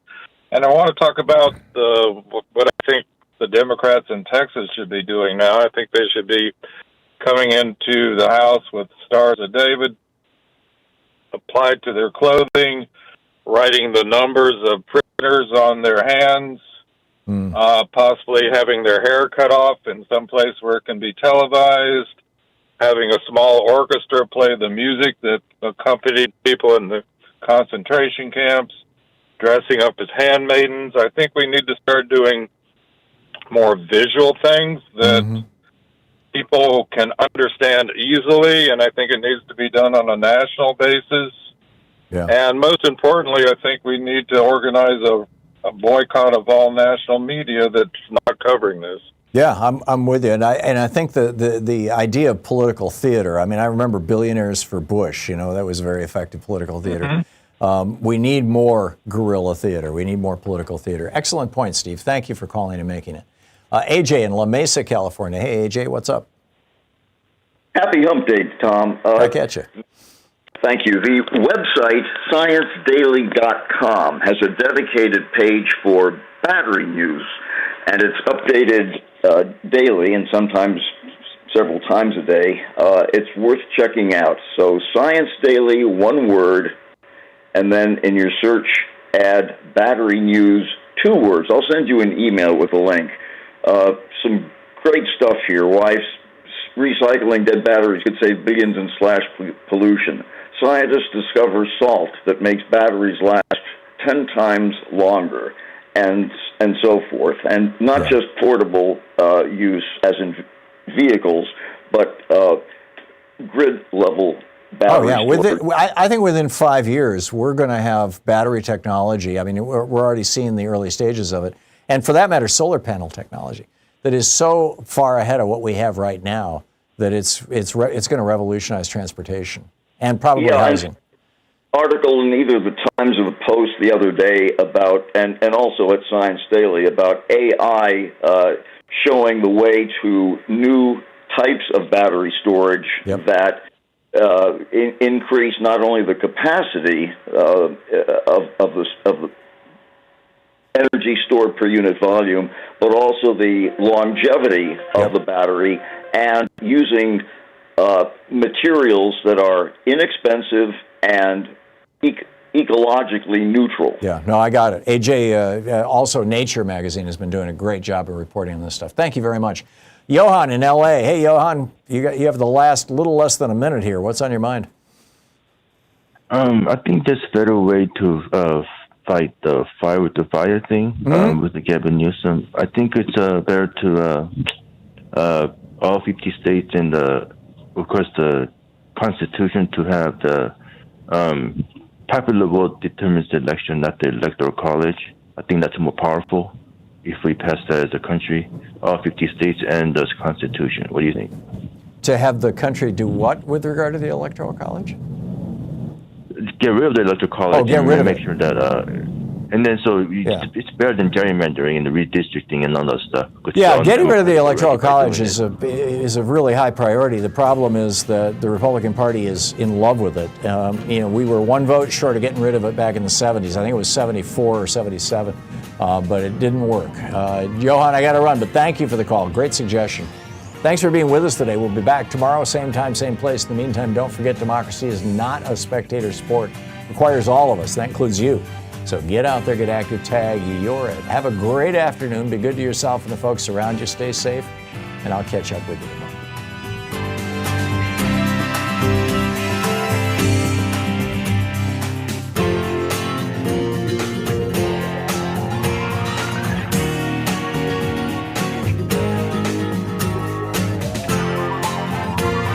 You've been listening to Thom Hartmann. For audio and video archives, visit thomhartmann.com.